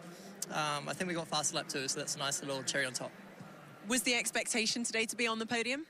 Coming into the weekend, I was quite confident and high on expectation, but I must say with FP1 and FP2, I thought, you know, I'm in for a difficult weekend, so the recovery was really nice. And Pascal Wehrlein just had incredible pace. Were you surprised by that? I think we could challenge him. I think the grid penalty really hurt. You know, we could get Max and go to P3, but had that been starting P3 and a bit different, then hopefully we would have had something for Pascal. Excellent. Well, what an absolutely fantastic start for yourself and the team. Huge congratulations. Third place it is for Nick Cassidy, and as he said quite rightly, bonus point for fastest lap as well. This was the race from his perspective. Got himself up into third position ahead of Max Günther when Günther went for his attack mode. And at that point, again, he was able to control the gap quite comfortably to the Maserati. Wasn't close enough to launch an attack onto the back of Buemi, but third at the checkered flag. It's not a bad way to make your debut with a brand new team, and they'll be hoping for a bit more forward progress in Diriyah in a couple of weeks' time when the show rolls on. Side of the garage as well. Mitch Evans, I'm sure, will be a little bit disappointed with 5th place, but yeah, I think he would be, wouldn't he? As, oh look, they've nicked the idea from the London from the Las Vegas E-Prix, haven't they? It's time for the driver's cool-down car, and David Coulthard's taking them for a drive. Congratulations! What a great way to start the year. This is why DC has been all over the place in the sports and whatever. Ambassador to drive the Flash. You guys have it. I would have all be very chummy and not very insightful. insightful. You're pretty strong around here, aren't you? Mexico obviously works well for you. Yeah, I don't know what it is, but somehow, even in Puebla, so not only Mexico City, but we always seem strong here. So well, Sebastian as well. You've not won here, but you've had a bunch of podiums here. So yeah, I think 4 total. No way, it's a lot, man. I mean, I'm racing. They're calling me the veteran now. Are they? Yeah, I saw that. Yeah, but you don't need to worry until you hear my colour. It's starting a bit, I see. Yeah, that's kids do that. How old are you now? 35. Yeah, young man. But I remember when you did your last race, 2008. Yeah. How old were you then? I was, well, unofficially. No, I was 37. Fuck, you were. Well, you apologies for language. Yeah, I came to DTM for you to show me how to drive. But they don't realise. Anyway, Nick, great way for you to start your new relationship with Jaguar. Cheers, man. Yeah. It was, I wasn't expecting it. Far out. It's not easy around here, right? Oh, it's hard. It's not easy around here. You look at this shit, you qualify like. Apologies.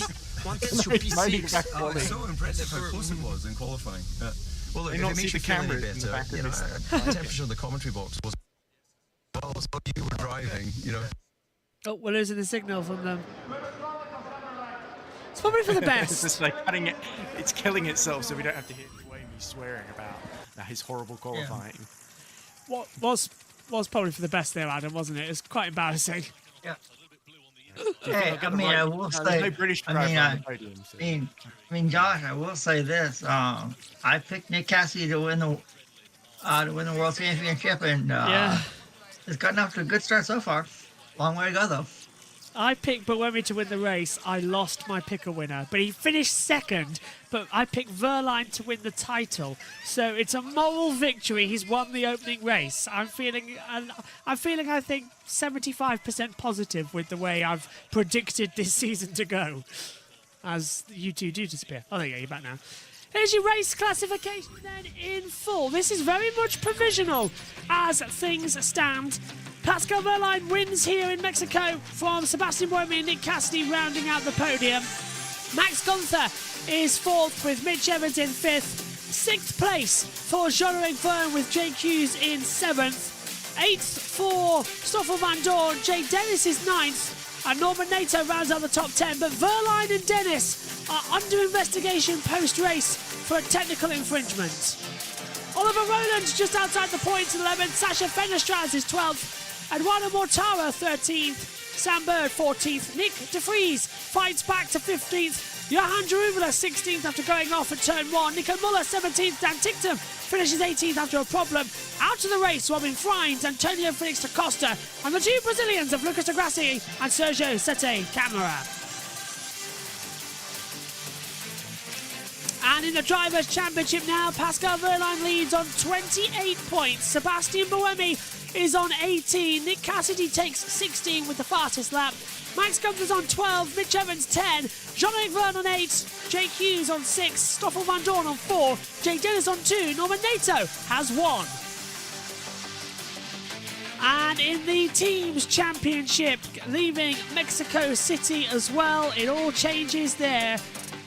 Don't know why we're seeing the second page of the Drivers' Championship, because nobody scored any points. So that doesn't usually happen. We'll wait. They started, so they have to finish, Josh. That's true. Right, here's the Teams Championship then. Leaving Mexico City. No? Okay, fine, whatever. They showed the wrong page, I feel. I was waiting to go through the teams. Anyway, podium time. David Coulthard hasn't crashed the car, much as that TV picture might have misled us. And we are going in for the podium. Nick Cassidy on the podium once more. But it's Porsche winning once again in Formula E. High fives all round. Good news story actually for Porsche. Continuing their dominance of the Diriyah races last year where Wehrlein took it. It was him and Dennis. There's also, go on. I don't know if you saw, but there was a press conference where Florian Modling, the boss of Porsche Formula E, was told, because Porsche joining F1, are you going to quit Formula E to focus on F1? Or because Cooper is a sister brand also owned by Volkswagen Audi Group, are you going to quit as well? And they basically laughed that off and said, no, we're committed to Formula E. Excellent. Porsche stays, it's what we need. Jaguar on the podium as well. 3 actual different teams and different manufacturers. Jaguar, Envision, and Porsche. Envision uses the Jaguar power. That's true. Well, different teams then. But Porsche are kind of the outliers. Wehrlein was the only Porsche runner who really maximised everything today. The others either had a bad qualifying and struggled to make progress, or really surprisingly bad from the Andretti's. 9th and 10th, Dennis and Nato. That was I think they made about as much progress as they could from 13th and 14th. Though. Yeah, but they had safety cars as well that could have benefited them. It didn't really work out as well as we thought it would. Pascal Wehrlein, though, will get ready to run up. We see Cassidy, we see Buemi now. They call him the veteran, according to himself. Interesting. I didn't know they did that. He's one of the originals. He's one of 5 currently then, isn't he? Yeah. Him, Degrassi, Bird.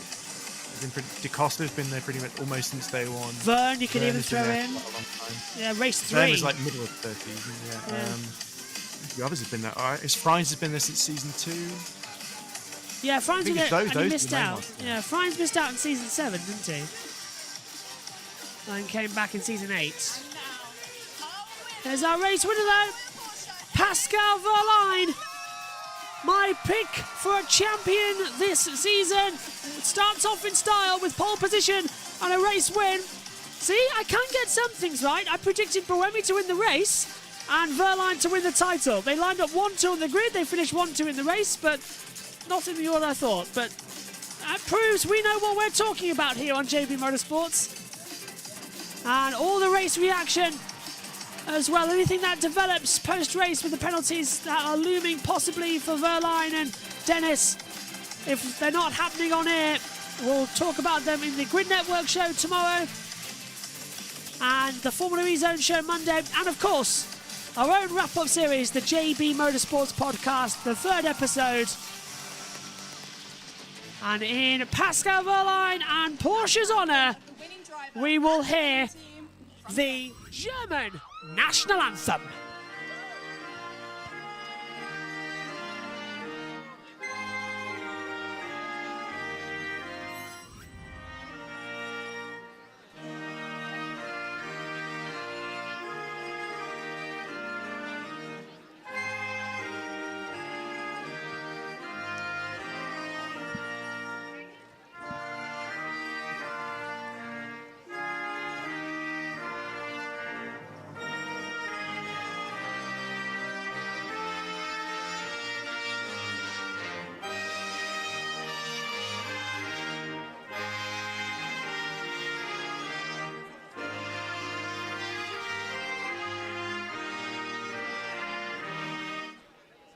What a race for Porsche. What a race for Pascal Wehrlein. The investigation will loom on, but we'll get the trophies presented to them now. Starting with the constructors for winning team, Tag Heuer Porsche. Jorge Abed, the president of the FIA Circuits Commission, doesn't know what to do on the podium. Gives the trophy finally to Porsche. And are we going to go 3rd or 1st? Amy, Sophia Carreno, the girls on track, presents the trophy to Nick Cassidy for 3rd place here. in Mexico City for Jaguar TCS Racing after 37 laps completed. Second place. The president of Smart Building Division at ABB to present the trophy to the second place. As they come through, there's Mike Mustafa, the president of Smart Building Division at ABB. Second place presented to Sebastian Boemi. How long until he wins that race? That Envision car was strong in testing and it's getting stronger in race trim as well. Diria next up with a double header. Let's see what he can do there. The president of Hankook Latin America to present the trophy to our winner, Pascal Wehrlein. Minero Cho, the president of Hankook for Latin America, presents the P1 trophy to Pascal Wehrlein, who wins in Mexico. Provisionally. Now, it's time to celebrate. And now, for the first time in 2024, it's champagne time! The celebrations can begin as 2024 is well and truly underway. The motorsports season has started. Next week we are testing and we are qualifying for the Rolex 24 Hours. A week later we are racing in both Diriyah and Daytona on a mega 24-hour weekend that you do not want to miss. Then it's into February where we hit NASCAR and the Formula One testing, and then the first race as well. March kicks us with MotoGP. April kicks us with the touring cars. And everything kicks off for another go round the sun with IndyCar as well. What a year. 2024, our motto, JB Motorsports 24/7. We will never leave. Fantastic. Well, that sounds quite ominous, Josh. Yep. Yeah. About right. I'll make sure your family's All well right. taken care of. Oh, trust me. We're gonna leave. Megan's already scared about this year, about what we're doing with everything. That's why she's not here this evening. The see you in Diriyah message is appropriate this time rather than in Hyderabad when they just had Diriyah. That's true. Well, we'll see Formula E in Diriyah, but we won't see you, Ed. You take Diriyah off, quite rightly so. I might listen to you guys' commentary, but Yeah, that other counts. than that, That's no, fine. yeah. That's fine. I mean, it doesn't count in terms of watching the races because I'm not literally watching it. But Yeah. even the ads for the next race. Cover the ads. Yeah, depressing. Anyway, should I sum up Yes, what we've just please seen do. today? Okay. As I predicted, I think I did predict Pascal Wehrlein would walk away with it, but I think he didn't quite have an easier time of it as I thought he might. I think Boemi put up a good fight, but ultimately didn't quite have the energy management. Yeah, he could have challenged at the end. We'll have to see what happens post-race. I think it would be really, really harsh if Pascal Wehrlein lost that. I think it would be like opening 50 traumas at once after the amount of events that have happened to him in Formula E over the years. And I think Cassidy did a good recovery job to get on the podium. I even think both Andretti's recovered well to finish in the points as well. Hopefully Dennis gets to keep his points as well. And I thought the DS powertrains were actually really strong here in Mexico. Gunfer, Van Dorn and Verne all scoring decent points. And Hughes sort of hanging on in the middle of them to get some points on the board for McLaren. So I think there's still more twists and turns to come in this championship. But I think it's, on my view, it's going to be a straight fight between Porsche, Andretti, and the two Jaguar power teams of Envision and Jaguar Racing, of course. So I think bring it on, more of the same. Adam, what's your takeaway? Well, Pascal Wehrlein has set the standard this year. Was really great in qualifying, and nice to see the Andretti Global cars of Jake Dennis and Norman Nato get into the points, like Ed said, and I think this is going to be game on. Ed mentioned the Envision team, the Jaguar team, Andretti. They're all going to be going after the driver championship and the team's championship, and I think this is going to be one incredible Formula E season. You definitely do not want to miss. So we will be here all throughout the 2024 ABB FIA Formula E World Championship to bring you all the practices, qualifying, and the races. So tell your friends, tell your family, subscribe to us here at JB Motorsports, as we'll have you covered from green flag to checkered through 2024. Couldn't have put it better myself, and I won't even try. We've got so much on this year, and we're all refreshed, ready to go. And that'll include our third episode of the JB Motorsports podcast that'll be recorded over the next few days, highlighting Mexico, and we'll get it out to you. It'll be on YouTube, it'll be on Twitch, it'll also be on Spotify, Apple Music, and Amazon Music as well. Josh T is down in the pits, and I'll even say Omi if he's still around to get ready, if he wants to say anything about this one and make an appearance. But Josh T down in the pit lane, what did you make of the first race of the year? He asked the Daleks. No, lost him. Josh? No, he might have had a technical failure on that factor, but okay, never mind. That's 1 out of 2. I don't suppose Omi's there either then, in the background. Hi. Hello, Omi! Hello. Oh, and now Josh T's back. Okay. Both at the same time. Out of pit lane all of a sudden. Yeah, they've picked the mics up. Okay, Josh, you were late. Omi picked up the mic first. Omi, what did you make of that race? Nice to have you on the stream, by the way, just for a quick interview. What did you make of race 1? Very good, that's all I'll say. Yeah, thanks, Omi. Josh T, what about you? Back in the pit lane now, picked up a mic. What did you make of that opening race? Yeah, I had absolutely no idea. I was unmuted and I was saying, I was saying what I was gonna say in my mic, but Discord just was not working. Anyway, yeah, it was a good race of the first race of the season. We've got a double header up next. Some little bit of chaos, and I think the drivers may have to be reminded that they are live when they are in the car. Yeah, I definitely agree there. It's not great, is it, to come through? Well, that's it. All done and dusted. We'll have a new commentary lineup when we get to Diriyah. In the box as well, as Ed won't be with us for the 2 races in Diriyah, and Adam will be with us for the Rolex 24-hour race. So we'll have a new team ready alongside me in the box. Some special guests already lined up for the 2 races as well. My thanks, though, today to Josh T in the pits, Omi for watching along with us as well. And, of course, special thanks to Ed Hunter and to Adam Lemridge for joining me for the first race of the season. And a special thanks to all of you at home on YouTube and Twitch for watching along with us. That's it then. The first race of 2024 is in the books. It may not have been a classic, but it certainly has given us an idea of what we can expect in Formula E in terms of the pecking order. This incredible season will kick off once again in 2 weeks' time in Saudi Arabia in Diriyah. Next week on the channel, we'll be having JB Motorsports' podcast's 3rd episode reviewing Mexico.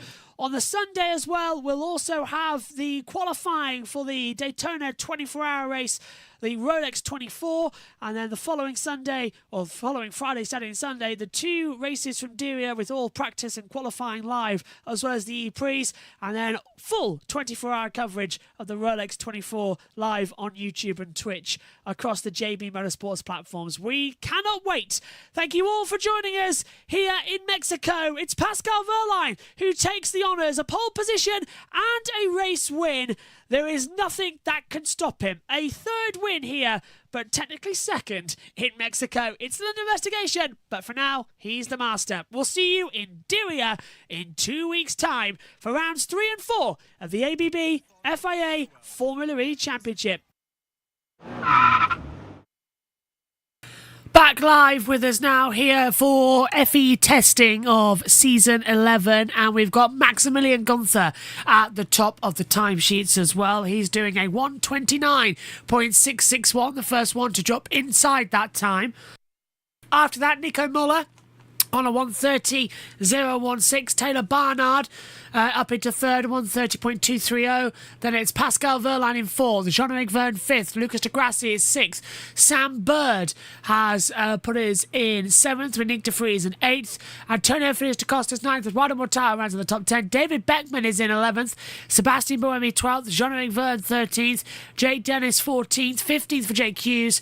Dan Tinctum 16th, Zane Maloney is in 17th place, 18th for Robin Friends, 19th is Mitch Evans, still no time for him, same as Nato, Roland and Cassidy. The reason for that is the 2 Jaguars and the 2 Nissans as well, coming into this, have been found to be in breach of procedural and minor overspend of the Formula E financial regulations, and as a result they've been fined and they've received a minor sporting penalty in the form of a half-a-day suspension of 3 hours basically, which is being served in today's opening test. So that's why you're not seeing them out there on the circuit right now. Let's just open up the blog to get you up to speed with everything that's happening. And as I say that, it looks like the blog isn't actually loading in. So let's just refresh that to get the latest information that we've got up here in the box.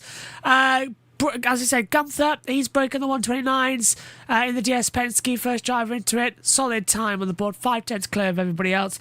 Muller has just actually gone second in the Andretti, 132.6 as I say, so he is improving up there.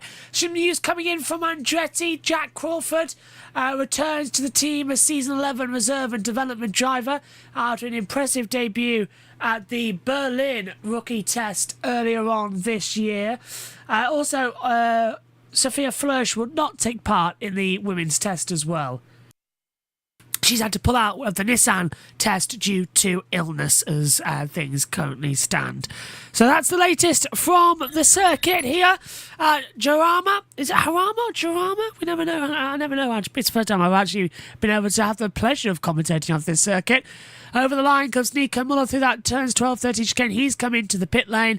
The 22 now of Zane Maloney. Is he going to finish a lap time? We'll wait to see when he comes through on.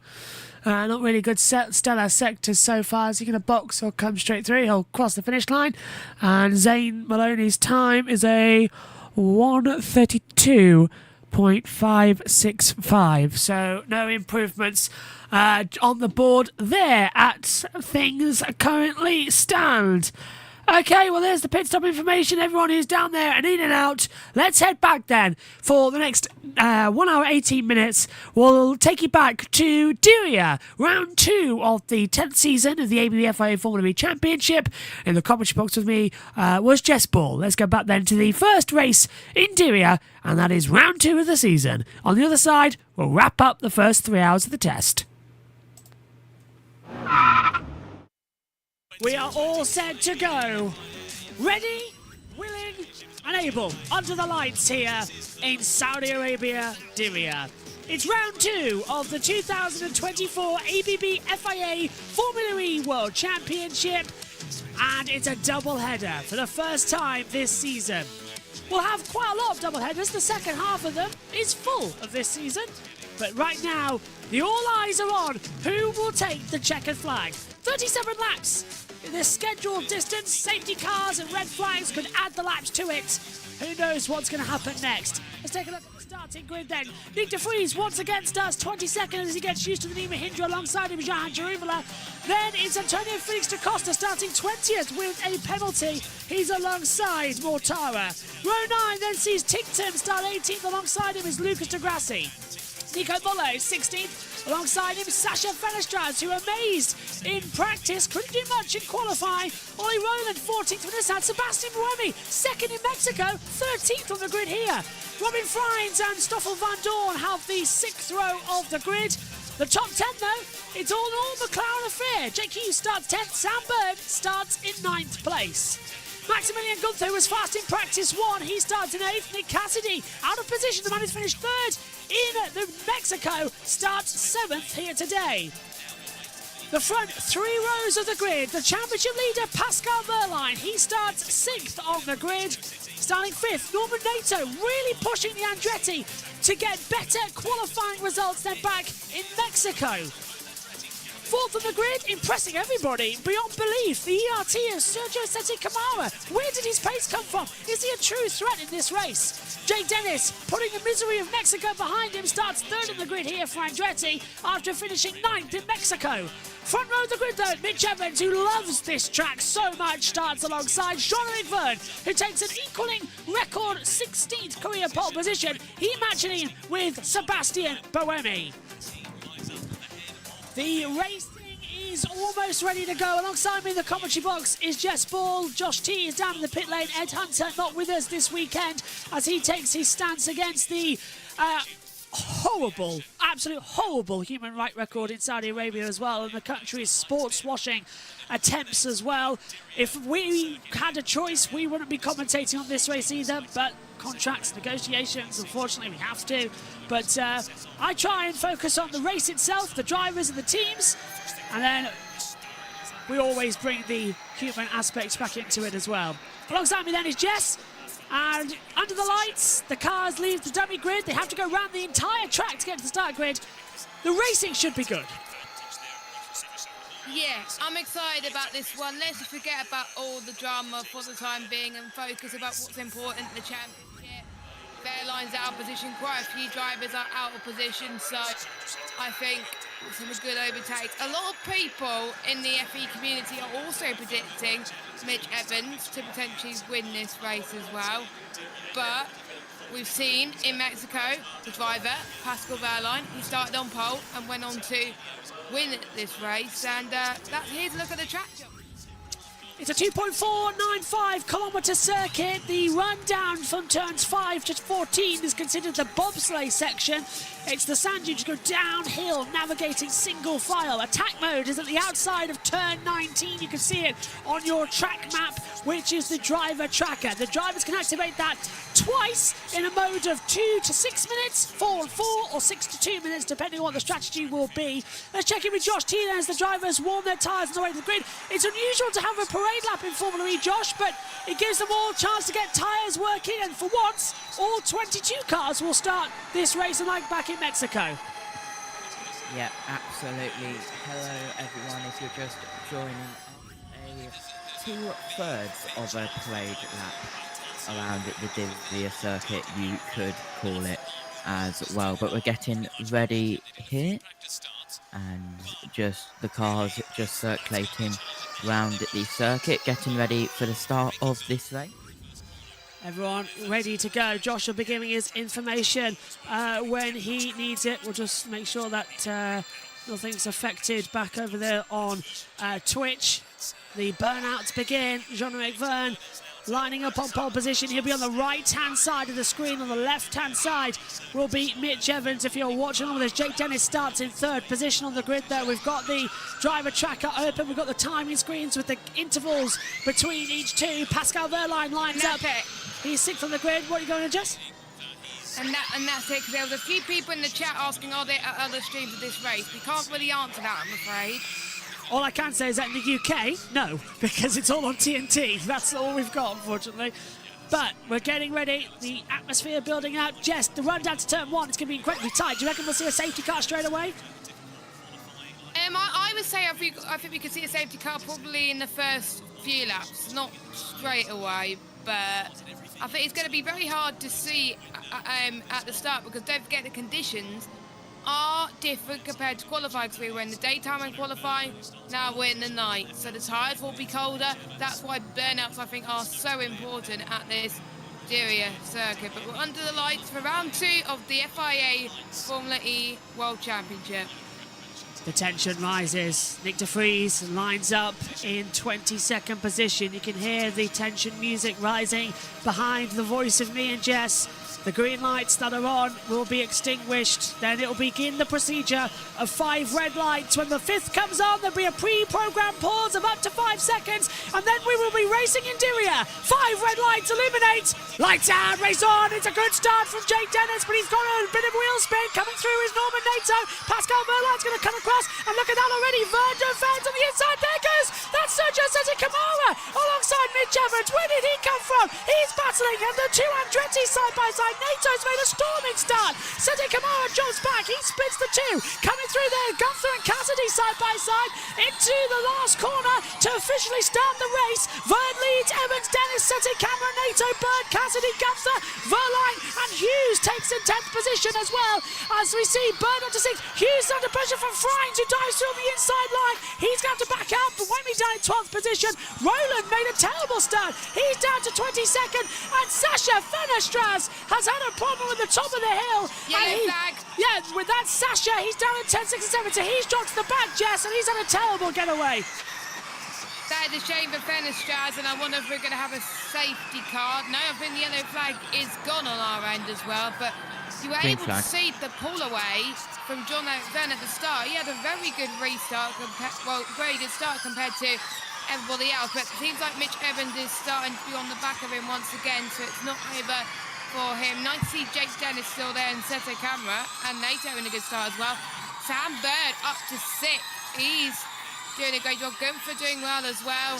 But there's certain drivers that I think could do a bit better. The Freeze who started last, he's all the way up to 19th, so a good start for him as well. Don't know why the blog is saying that Evans leads the race. He does not. Vern leads. He got the storming start. Evans under pressure from Sete Camera. Dennis got a great launch. Then he got wheel spin. The car almost seemed like it bogged down, but he doesn't have an engine to bog down. So real problem getting that traction down from the Andretti. We saw that back in Mexico. He lost place at the start. Nato up to 5th. Sete Camara, though, staying in 4th position after starting this race in 4th. So he's kept it after trying to have a go for 2nd position. Didn't really work out.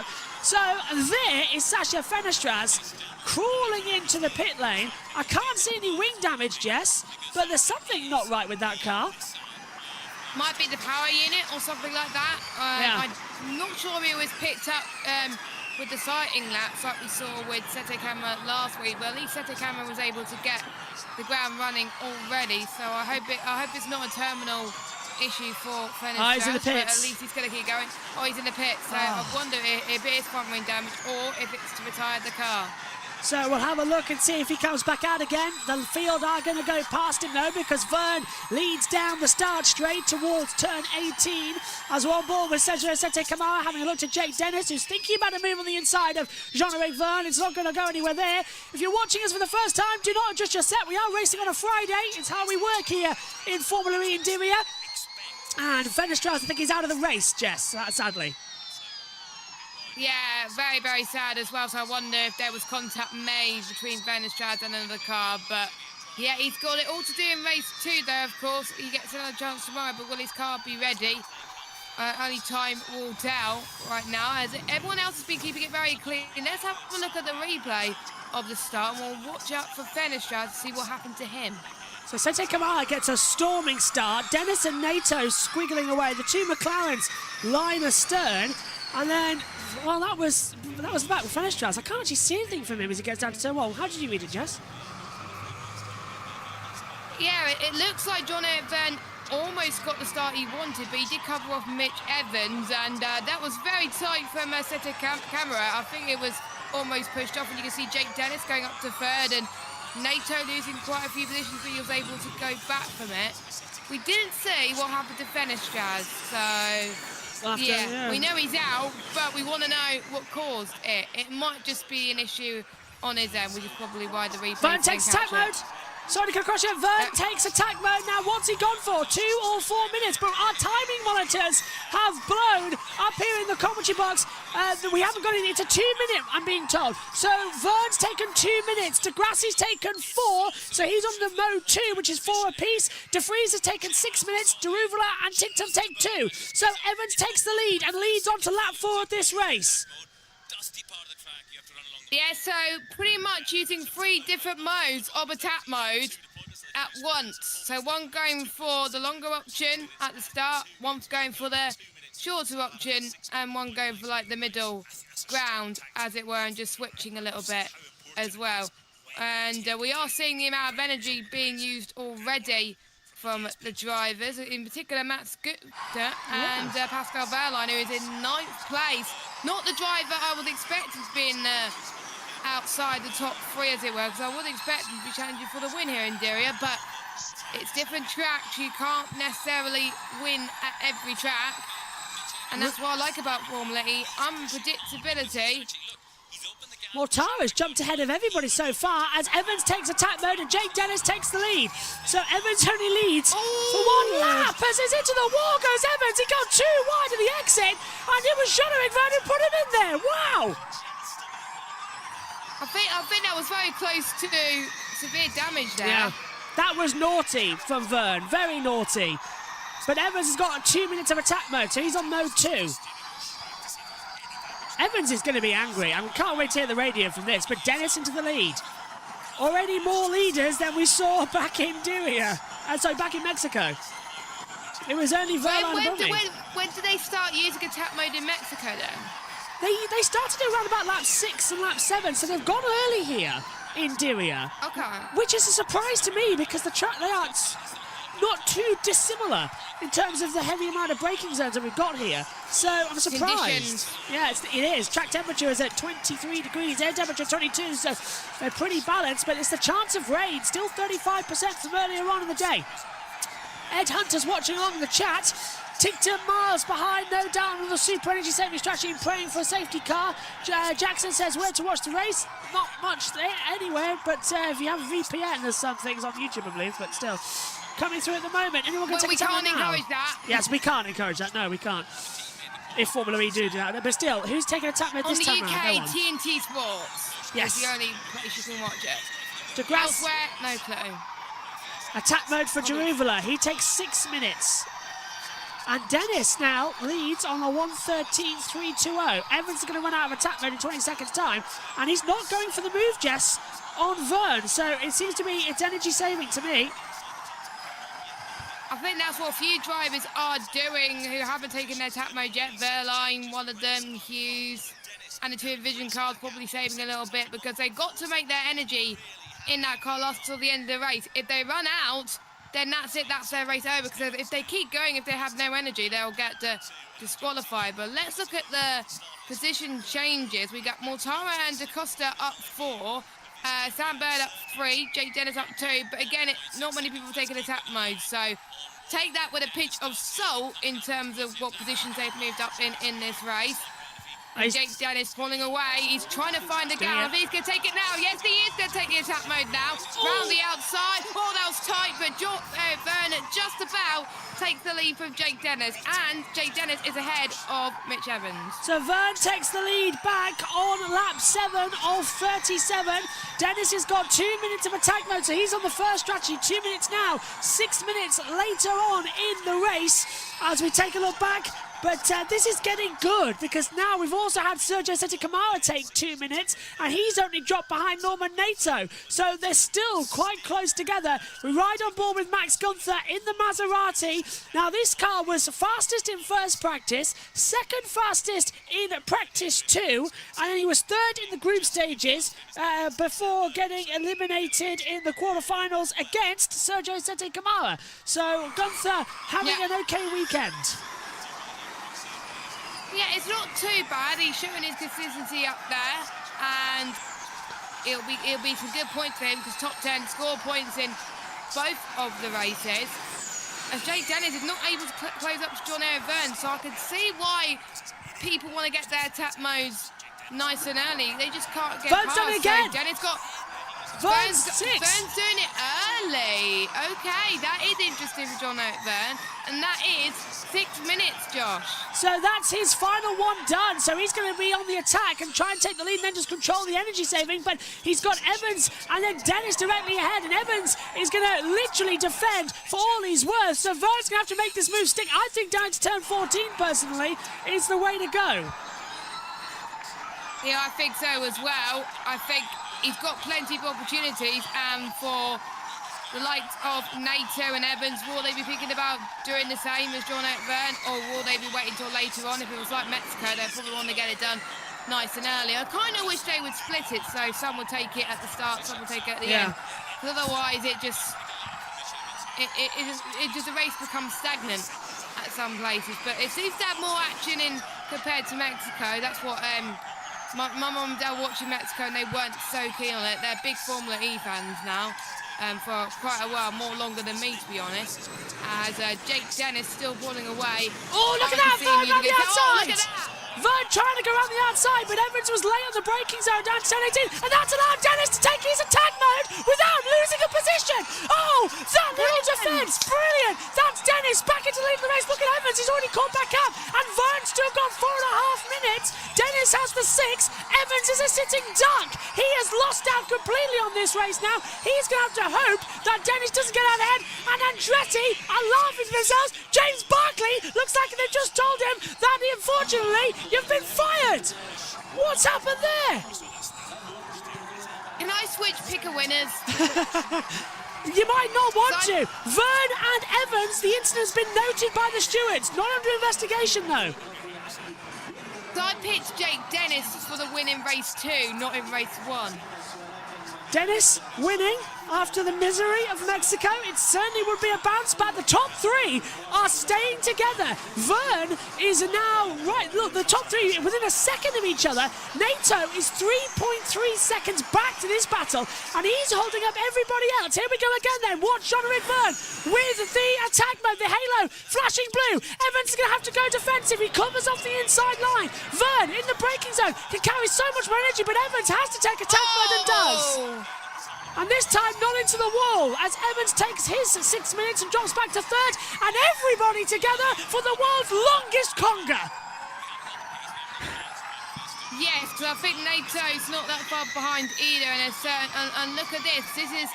We've got Cassidy, Bird, NATO, Gunther, Verline, Hughes, Frank, Remy, Mortara, and Fafias Acosta. They haven't used their attack mode yet, so we're going to wait until later on. I'm surprised, Josh, that NATO hasn't used it yet. I thought he would have taken advantage and used it straight after those, but it makes it more interesting. We haven't received any safety cars yet. He's going to hope that we don't get a safety car when he uses the attack mode. Josh T, we saw back in Mexico the safety car getting deployed after a lengthy full course yellow. So if that happens, there's no guarantee that we'll go to safety car if there's an accident on the circuit. But so far, who's your money on with the top 3 down there at race control? Yeah, hello. My top 3 is probably Dennis, Evans, Vern. And just quickly, but Vern is catching on Dennis. Sasa Fenestraz, I don't know if you've said this already, it's been a chaotic day in the household, who has returned to the pit after taking some suspension damage. So and he's back out. Must have been contact then. And he's back out on the track now, 8 laps down. So Fenestraz will continue to run. If anybody retires, there's still 8 laps left in the race. Obviously, there's 11 and 37. So it's not out of the realms of possibility that he could finish higher than where he is at the moment. But Fenestraz is back on the track. As Hunter said in the YouTube chat, great job by Nissan to get that back. Now we're watching. Look at that. Vern is right on the back of Dennis. This DS Penske was able to take pole position by exploiting the track conditions and the temperature. Dennis is jumping across the track. Vern looks like he's got a magnet attached to the back of the Andretti. He is sticking with him, and he is so much more in tune, Jess. I think we're going to see Vern make an attack here. He's got to now because Dennis took the attack mode later than Vern, so Vern's got to get past ASAP, because otherwise the amount of power that Vern's going to have is little compared to Dennis, and we can see why John Everett's going to get got pole position, and he can't get past at the moment. Vern's now got a minute left of attack mode. We've got lots of trades going on here. Will anyone in the midfield choose to go for the attack mode? No. Doesn't look so yet. No one's gone for it. We've got what's going on here? We've got Roland with 2 minutes 12 left, so he took a 4 minute. We got Van Dorn with the 6, and we got Muller with the 6 as well. So that's how we're at the moment. Let's take a look at the battle computer, and you can see the fastest lap of the race belongs to Ollie Roland, but everyone is just jumping around right there on the track right now. It's getting hard to tell who's actually going to be having more attack, because we've got Dennis, Vern and Evans who have used all their attack modes. Roland, Van Dorn and Muller have done the same, but NATO down haven't used any yet, so they've still got to run their attack mode. So the second half of this race is going to be absolutely insane to follow, and especially if we get a safety car. They're going to be using them all close together. Ed says, I think Jeff might also be using the slipstream to save energy for the closing stages. Evans no doubt is doing the same, but they're all 3 together as we run down. Dan is done. Yes. Dan is done with his attack mode. And that's going to be crucial as well, as there goes Evans. Evans on the inside line, the braking zone, and Mitch Evans takes second, but can he get it through? Yes, and Vern could do nothing about it. Evans with 2 minutes more attack power takes second position away from Vern with a sweet move up the inside, and now Evans can smell the Dennis's cologne, basically, because he's only got 46 seconds left. Evans has got 2 minutes, Jess. I wonder if Evans is going to use the opportunity to push. Now he has been saving, and there was a few comments in the chat about energy saving. And I wonder if Mitch is just trying to push all we can now to take the lead. So Jake Dennis and Mitch Evans, and we've got a replay. And that was the move that Mitch Evans done on Vern. Oh, it's such a late dive. Vern was completely surprised, and Evans just got it stopped just before the runoff area. I think if that was me, I would probably be in the wall. So that was a very brave dive bomb from Mitch Evans there. Brilliant job. And he could have almost got Jake Dennis, but otherwise that would have been ended the war. And huge applause from the Jaguar team there. That is something to celebrate about at the moment, but they're keeping straight faces because it's not long. Well, they've still got over half the race to go. So, and Evans has got a minute left of attack, and he's closing in on Jake Dennis, Josh. And Dennis is now getting a little bit anxious. He's down to 300 kilowatts of power, whereas Evans, with a minute left of attack mode, he has 350 kilowatts of power, which basically means if you're in a running race, the guy's got soft shoes on, you're running in plimsolls. As you come through the first two corners, Evans is already attached to the back of Dennis, but Dennis is a master defender. We've seen it all the way throughout Season 9 when he became world champion. He's our reigning Formula E world champion. Evans still in the slipstream with him. The halo light is still on for Jake Dennis. I don't know why. I hope they've fixed that issue from the Gen 3 car. It should be turned off by now. But as we see Evans right in the back, he's going to make a move. I would say down to turn 18 because we're into 17 now, and Evans is right there. He's going to make a move. Dennis will know it's coming, and he's going to have to slipstream him. But we've seen horror accidents down in turn 18 before. Yes, but Evans hasn't got long to do it.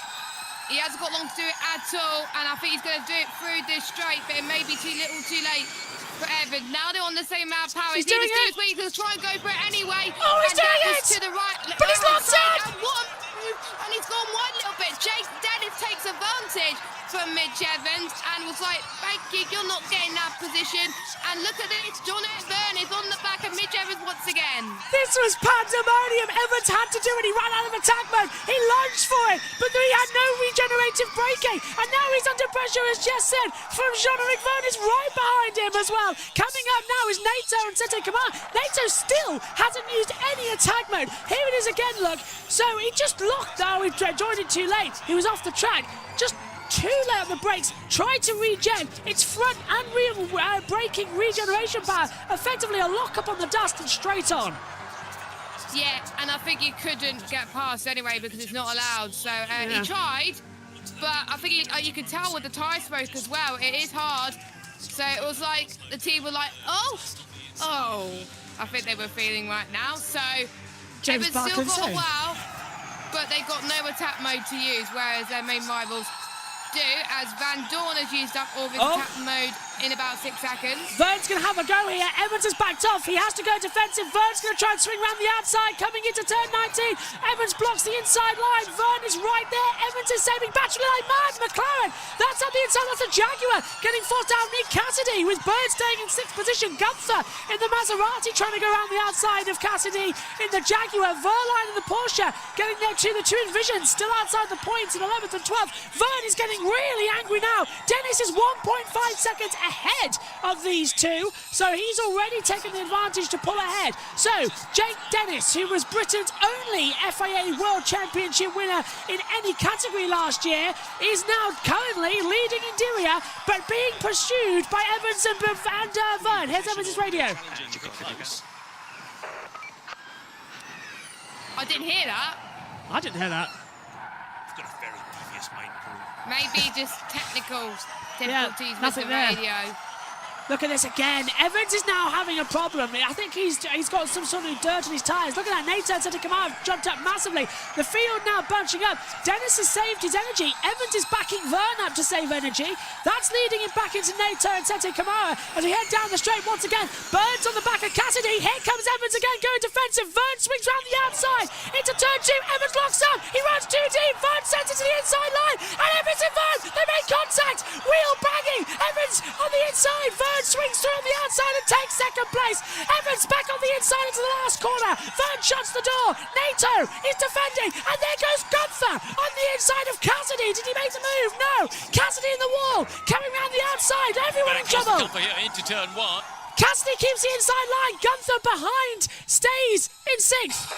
Mitch Evans apologising to the team there. Evans is saying sorry for that little mistake, but blimey, one mistake, and Jaguars are committing hurry-carry. Into the first corner, he went defensive. Wow, yes, the rear tyres, they're shot.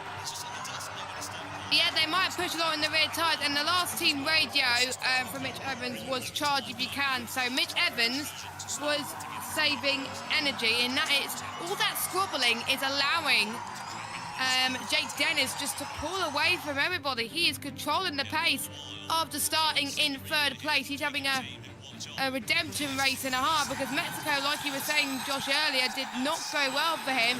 But this is what we want to see for a reigning champion, of trying to defend his title. Races like this. We enjoyed him winning the title last season, and even though he had a rubbish race in Mexico, he's definitely doing well here. Team radio from Dennis. Okay, it's Jeff behind you now. And again, we didn't hear it. It's Jeff behind you now, 2.1. Jeff behind you, 2.1. That's well, the gap's now 1.6. Vern has saved energy behind Evans, and now he's on the attack as Dennis is trying to save it as well. Lap 18 of 37 here of the first of 2 races here in Diriyah, Saudi Arabia. It is Dennis leading from Vern, Evans, Nato, Sete Camera the top 5, Bird, Cassidy, Gunther, Verline, and Hughes the top 10. Frines, Boemi, Mortara, Da Costa, Roland takes up 15. Van Dorn, Muller, De Vries, De Grassi, De Ruvela, Ticktum, and Fenestras coming through on the board. Fantastic run at the moment. Yeah, well, looks like it. And Cassidy up into 7th spot, and he's now being chasing with Sam Bird too, which is great to see. Radio Dennis. But it makes a huge difference. 8/10 quicker that lap. Jeff pushing on now, mate. Let's go mode 1. Gap behind 1.5. Mode 1 for Jake Dennis, John whatever Eric. that means. And it's Dennis still on the radio. Do that, I think. But if he wants to win this race, The radio's still coming. Hey, look, here it is again. It's quite funny. As soon as the graphic comes up, as I said,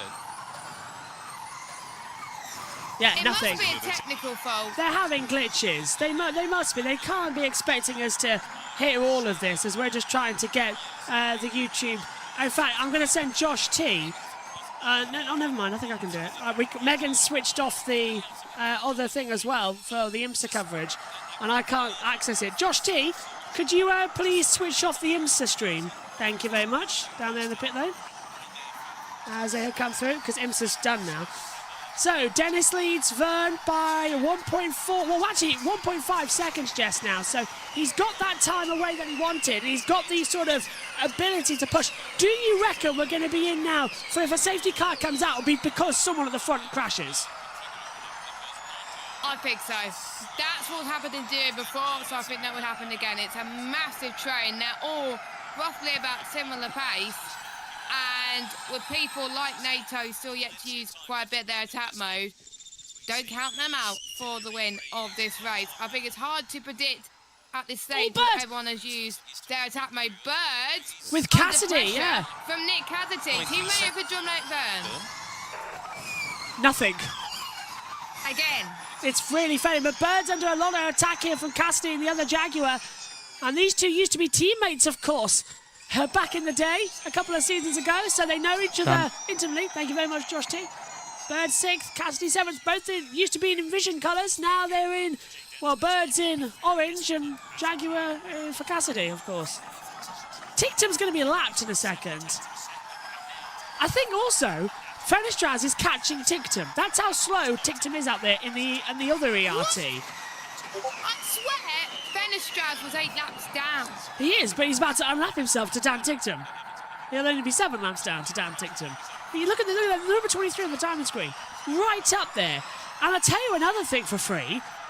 We've got Dan Ticktum in the second ERT running 21st, 58 seconds back. We've got Sergio Sete Camara running 5th in this race, right in the middle of everybody. That means goodbye to Dan Ticktum at the end of the season if he doesn't finish ahead of his teammate. I know a lot of it is car, but how much can you actually blame it on car? It's not car because Sergio Sete Camara is outperforming the ERT car. He got it to the jump. Yeah. You're absolutely right. Now we're on board with Bird. No excuses. Hughes has taken 2 minutes of attack mode. Frines has taken 6 minutes, but crucially Hughes has stayed ahead of Boemi. So Boemi only managed to jump his teammate, and if I was in Vision and Sylvain Philippe, I'd be telling Boemi to hop out the way so that Frines can have a go at Hughes. Otherwise, in this little battle, it's going to cost them dear. Or just take Boemi through attack mode and then just sort of stall each other. It's not working the way you think it is, this race. Yeah, I think the danger is they scrubble a lot, that's going to pull the gap away from the two Envision cars, and that will allow Jake Hughes to catch up on the likes of Pascal, Maximilian and Nick Cassidy. So the two Envision cars, they've got to have a bit of team orders, I would say, going into the last few laps. It's pack racing here in Saudi Arabia, but it's a lot better pack racing than what we saw in Mexico City 2 weeks ago. Dennis leads by 1.6 seconds, but Verlaine's closing. Verlaine v Gunther. Is that going to be something down to the braking zone? Having a look. No, that's Gunther taking attack mode with 6 minutes and losing out to Verlaine. Getting ahead, though, of Hughes. So Gunther stays out ahead of Hughes.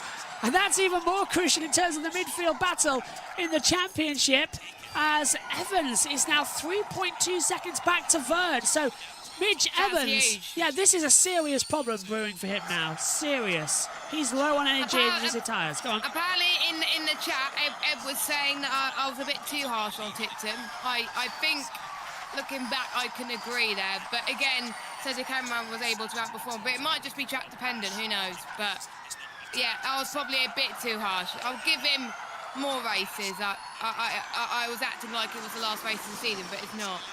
I would still get rid of Dan Tictum. There are many questions. The moans he did in Mexico over the radio, and then they also, across the entire motorsport, his nickname of, what was it, Dick Tantrum or something or other, which I always found was a bit unfortunate. God. But yeah, they call him that. He got that reputation in Formula 2, of course. There's Dennis, again, nicely negotiating turns 18 and 19. Vern is there too. Here's Dennis's radio. 8 minutes available to remind you. Team radio for Dennis. 6.23. Give me the gap to Jev. Exit T17 each lap. Attack modes. Gap to Jev 1.8. That is Cedric Camera, Max Gunther, Pascal Verlaine, Jake Hughes, Remy and France. France has used 4 minutes. Hughes and Verlaine 6 minutes. Set a camera 6 minutes, set a camera 6 minutes, and Bremy only 2 minutes. So Bremy's on the 2 to 6 strategy on that board, unless he's got any left.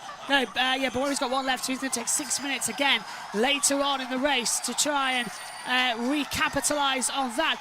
What a stunning turn of events this race is turning out to be. It's lap 23 of 37, and that is Sasha Fenestraz out of the race and in the pit lane for Nissan. That suspension problem. The team did amazingly well to recover, but they are 12 or 10 laps down. Lap 23, 37, yeah, they're not going to make any more. So focus on tomorrow and get some more data as we see Verlaine on the back of Gunther on the run down towards turn number 18. Gunther's going to go defensive. Verlaine got a bit of a poor exit though out of 17. He can't go through, and we've got Debris in the middle of the road. Debris in the middle of the road. Who's that come off? The track that was Bird. Yeah, I heard the noise. Still 1% up on Jev's fastest lap. Hughes on a 12.4. Dennis has been told to use strap mode 4, but Sam Bird... I'll do it at the end.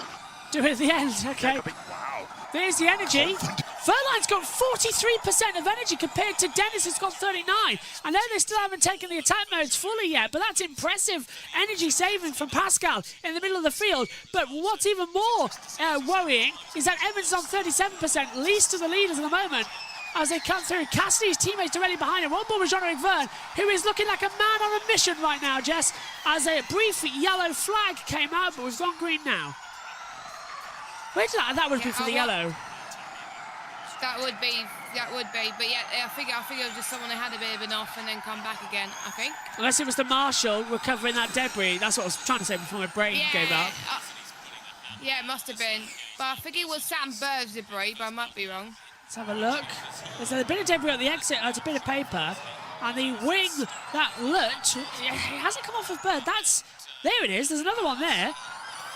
There's debris all the way down that braking zone. Buemi's taking attack mode. Here goes. Team radio. I could see that. I think he missed it. I'm already struggling to push the 16 since the front locking. Cassidy hasn't taken attack mode yet. Or Mortaro or Acosta. Acosta, no. What's happened though with Cassidy? Because I swear I saw Cassidy go through it. Cassidy did go through it. Has he missed it? Let's take a look. I think he has.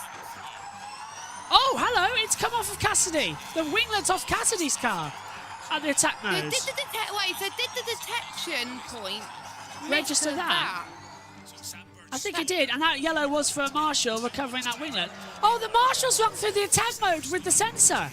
and it's registered it as an attack, as a missed arm. Well, that is interesting. So the sensors on the front, the sensors usually under the car, so how has it detected that, I don't know. But it's triggered an armings, because that's what we're all saying is he missed it. But he hasn't, because he hasn't taken his time yet. That's, look, there it is, look. Front. That is odd. Look, it's the front left winglet of Cassidy, it's not there, it's gone. So that's, it's flown off, he hit Bird. Mortara takes it. I was wondering, because I think Bird had a bit of an issue, but Mortara is... He's taking attack mode. He's using his attack mode, yeah, he's taking attack mode. How much? Because the timings have gone... 6. Screw it. 6. Yeah, it's on my other monitor, it says 6. Oh, right, oh yeah, you got the ones from... I've got 2, yeah. The website. I've also got the media login. Shush. I've still got that from when I signed up for Formula E in Portland, but didn't go, so... Yeah. Cheeky, I know, but still. Gives us all the stat packs that we need. But Dennis, anyway, 2.7. I've got access to the media centre as well. Oh, it's good, isn't it? How did you get that? It is good. It is good. No clue, but I got it anyway. Yeah. I said I was doing coverage at JBMotorsports, and they accepted it. Fantastic. I got mine through Grid, so they accepted JBMotorsports. Brilliant. It's fun, isn't it, the media login? So, exactly, it's great. The thing is, I get like loads of emails every week with just Formula E stuff. 2 Jaguars side by side as Cassidy goes up the inside of Evans. So that's Evans wisely with only 31% of energy, letting Cassidy through. He's got 34. But Cassidy hasn't used any of his attack mode, and he's only got 33% of energy left. Very worrying. As Frines takes 2 minutes. Frines, so it's Costa. Ah, finally. So that's Costa taking 2 minutes. That was his final run, actually. So NATO's got another minute to another attack mode to go. Side by side, there is Verline with Sete Kamara. And Sete Kamara on the inside line, turn 1. Verline couldn't get through on the outside. And he's got an extra 4% of energy. How has Pascal Verline got 4.6% more energy? This race. How on earth he could? How on earth he's done that? He's the most of anybody. He's energy saving, Josh. Bird Radio. We saw with the energy figures, he's absolutely bleeding energy. Right, let's catch him. Let's go. Push to close. And that's Bird being told to catch up to NATO, who's got another 2 minutes of attack left, but Bird's got 5 left, so it could negatively affect him later. Cassidy's losing out as well. Verline needs to get ahead of Sete Kamara, who now is, as you heard from Karun Chandmok, losing energy, so the ERT curse is catching up to him as we come into the breakers. And there's Cassidy. Is he already caught up? No. Hasn't caught up just yet to Vern. The gap is 1.1 between them. Yeah. NATO's still got 1 minute of his first attack mode. Cassidy team with radio. With the full deployment of attack mode available. Can you help Mitch a bit? Back up. Oh, can I do an attack and then I help him out again? And I'll give the plates back for the finish. He's got the podium, that's fine. Oh, team orders. Oh. I don't think they're... Okay. So Evans is already on the podium. So Cassidy wants to help his teammate get a podium. So Cassidy was told to hold up, and he said, can I take attack mode, then do it? And Evans then gets the podium. So Cassidy is sacrificing the podium for Evans. Is that because Evans got the podium? Race 2? Yeah. That's a bit early to do team orders like that, right? I understand if it's like championship. Well, Cassidy on race 2, so that would put them level. It would put them level on points, I think. Yeah, it would. Oh no, Cassidy would be ahead still. Yeah. I can see why they want a stat. It's a bit confusing from Jaguar there. Let Cassidy go for it. As we see, he's taking attack mode and through goes Evans. And his teammate will now hold up Norman NATO. Oh, hang on a minute. NATO went for attack mode 2 and it's let Bird through. And NATO went for 2 more minutes. And it's let Sam Bird up into 5th position. That was a cheeky changeover at the line. That was cheeky. Fastest lap, I think, went to Sam Bird. Yes, 1:11.945. Fastest lap of the weekend so far. Evans' qualifying time was a 1:11.992. Bird's just smashed a time faster than qualifying. How did he do that in the race? That never happens. Clue. I lose it out to my teammate. Cassidy. But he's got attack mode. We can help him. That's okay. Jaguar is sort of having a therapy session. They were group cancelling. James Barkley needed it after the start. What is going on with the 2 Jaguars? We saw this in Mexico. They were trading places and holding in hands, and now it's all singing countdown races together in the campfire. What is going on? Cassidy has a tag mode, and he's not pushing Evans at all. We've got Bird behind, and Evans is going for it. Cassidy. Well, that's a surprise. Saying he wasn't going to let him past, he's just overtaken Evans.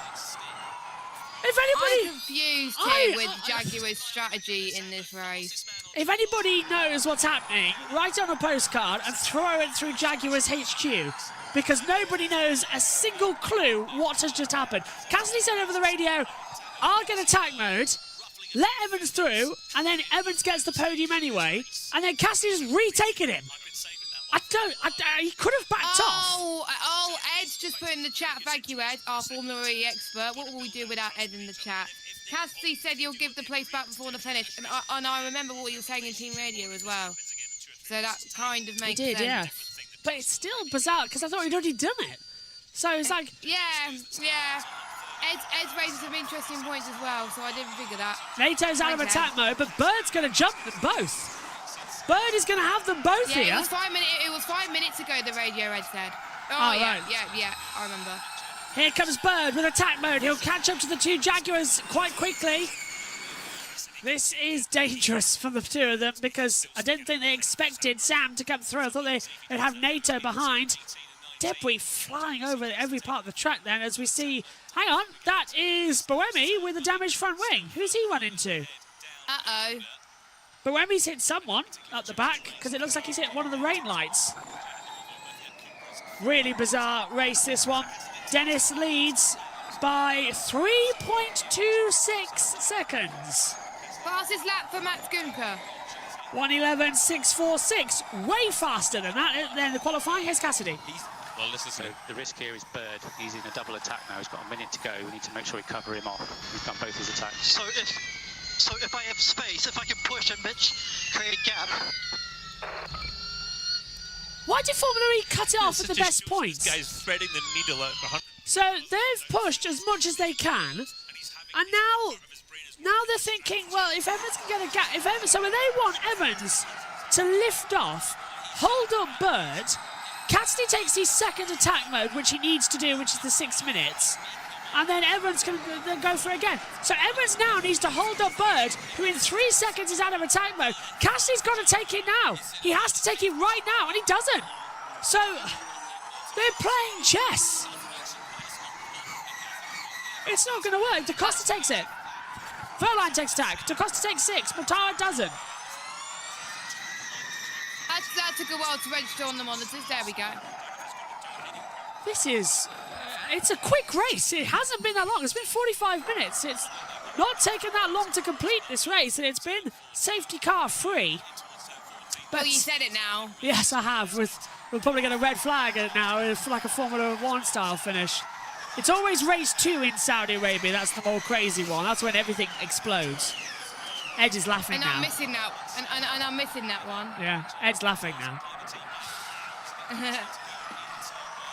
1:11.647 as it comes through. Yeah, race 2 tomorrow is going to be the interesting one. Verline's 1 minute left, but he's stuck behind Gunther. The gap between them is 0.8 of a second. Literally, you can see the driver tracker. Tictum's out front. Cassidy's in a battle with third. I don't know. Oh, God, Ed.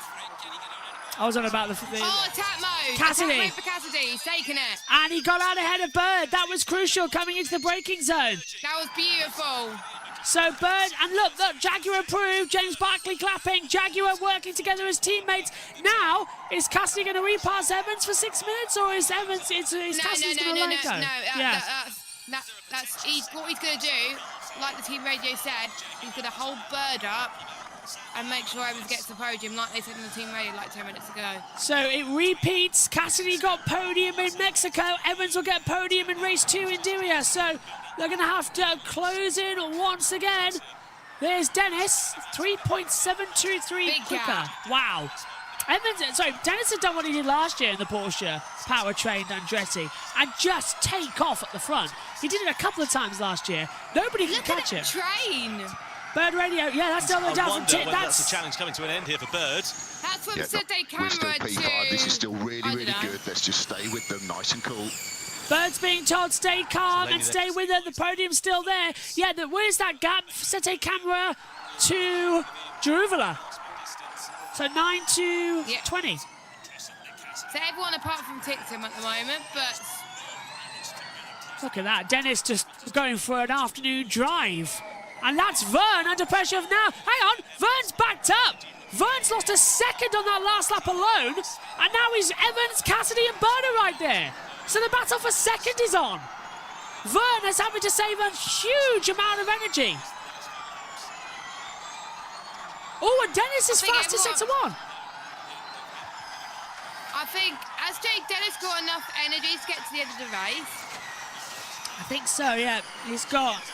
He's fastest X's 1 and 2 now, Dennis. He wants maximum points. Here's Bird. This season it has not been one to remember so We're far. catching Jev, big time catching Jev. I don't know whether he's got an issue, but Jev's really slow. Yeah, Bird confirming what I'm saying, but Vern is really, really slow. And Evans, who was struggling with energy early on in the race, is now right back on him, and he's literally drifting coming out of turn 17, down towards turn 18, across the start line. Is he going to go for a move? Vern looking at his mirrors, goes defensive. Evans not going to try and move at this time, but he's super close behind John Eric. And now Cassidy holding up Bird, but Bird's going for it. Cassidy's going to catch him out here. Vern is now playing the 4D chess. No added laps. It will be a 37-lap race. Well, this is getting exciting. When was the last time we saw that at Formula E?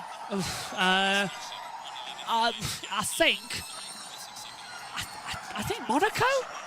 I don't think we had any added laps in Monaco last year. It's around 6 last year. Wait, no, safety cars at Monaco in Formula E. That's news to me. Yeah, I can't remember one. I know Ed Hunter might remember in the chat. But I think that was the last time we saw it, because ever since then we had the 2 in Rome with safety cars, and then we had... Ed said they did, that we did in Monaco. Oh, so it's probably more. But look at that, Vern's really slow. Sorry to get across ourselves, but coming out of turn 14, Vern is really, really slow. Uh-oh, Gunther and Ticton crashed. Oh, that was in Monaco. So that was in Monaco. Yeah, that's when it happened. Yeah, I had to double check the timing screens there. Right, Evans. Yeah, I got a bit confused, but anyway, Dennis Radio. Copy that, mate. Plenty of fighting behind, but you have fastest lap. He does, 1:11.568, so Dennis has got the bonus point as well for fastest lap. That's going to be 26 in the bag for Dennis after only 9th place in Mexico City. Cross the line comes Vern, 2 laps to go, and there is Evans is on for it on the inside of turn 1. Vern has to defend. Evans losing the rear. Cassidy's coming through. Bird's there too. NATO. Can we have a Jaguar 2-3 maybe as well? Yeah. It seems to me that my pick a winner at the moment, like last week, my pick a winner was P2. This week, my pick a winner, P2 we're going to be P2 at the moment if he overtakes Vern. London race 2 was the last race with no added laps. I thought we did have one because of the red flags, but maybe you're right. Oh! No, that was race 1, Josh. Right, yeah, that was it. That was race 1 where we had the red flags and all that. This is Dennis going to take the last lap, and he has led since lap 8 of this race. And now we're seeing Evans. He's going to have a go down towards turn 18. Vern's going to have to go defensive. Bird's going to have to attack on Cassidy as well. That's not over yet.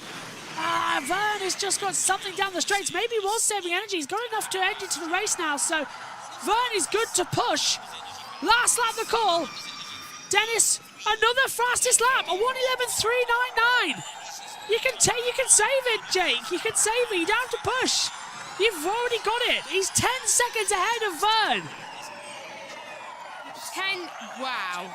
That's because Vern's struggling and he's holding up Mitch Evans and Nick Cassidy. Oh, look at this. Andretti can sense it. They're calm. 36, about to come 37. Mortara's got 30 seconds of energy left, so is Cassidy. Bird might still have an attack on the run down to turn 18. It's not over yet.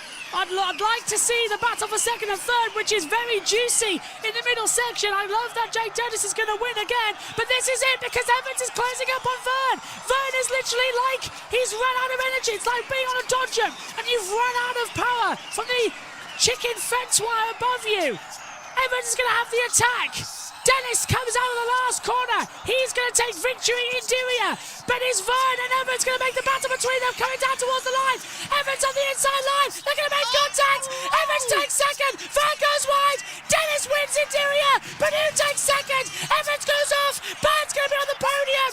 It's Vern second, Cassidy's going to be third, Burn fourth, Evans jumps to fifth.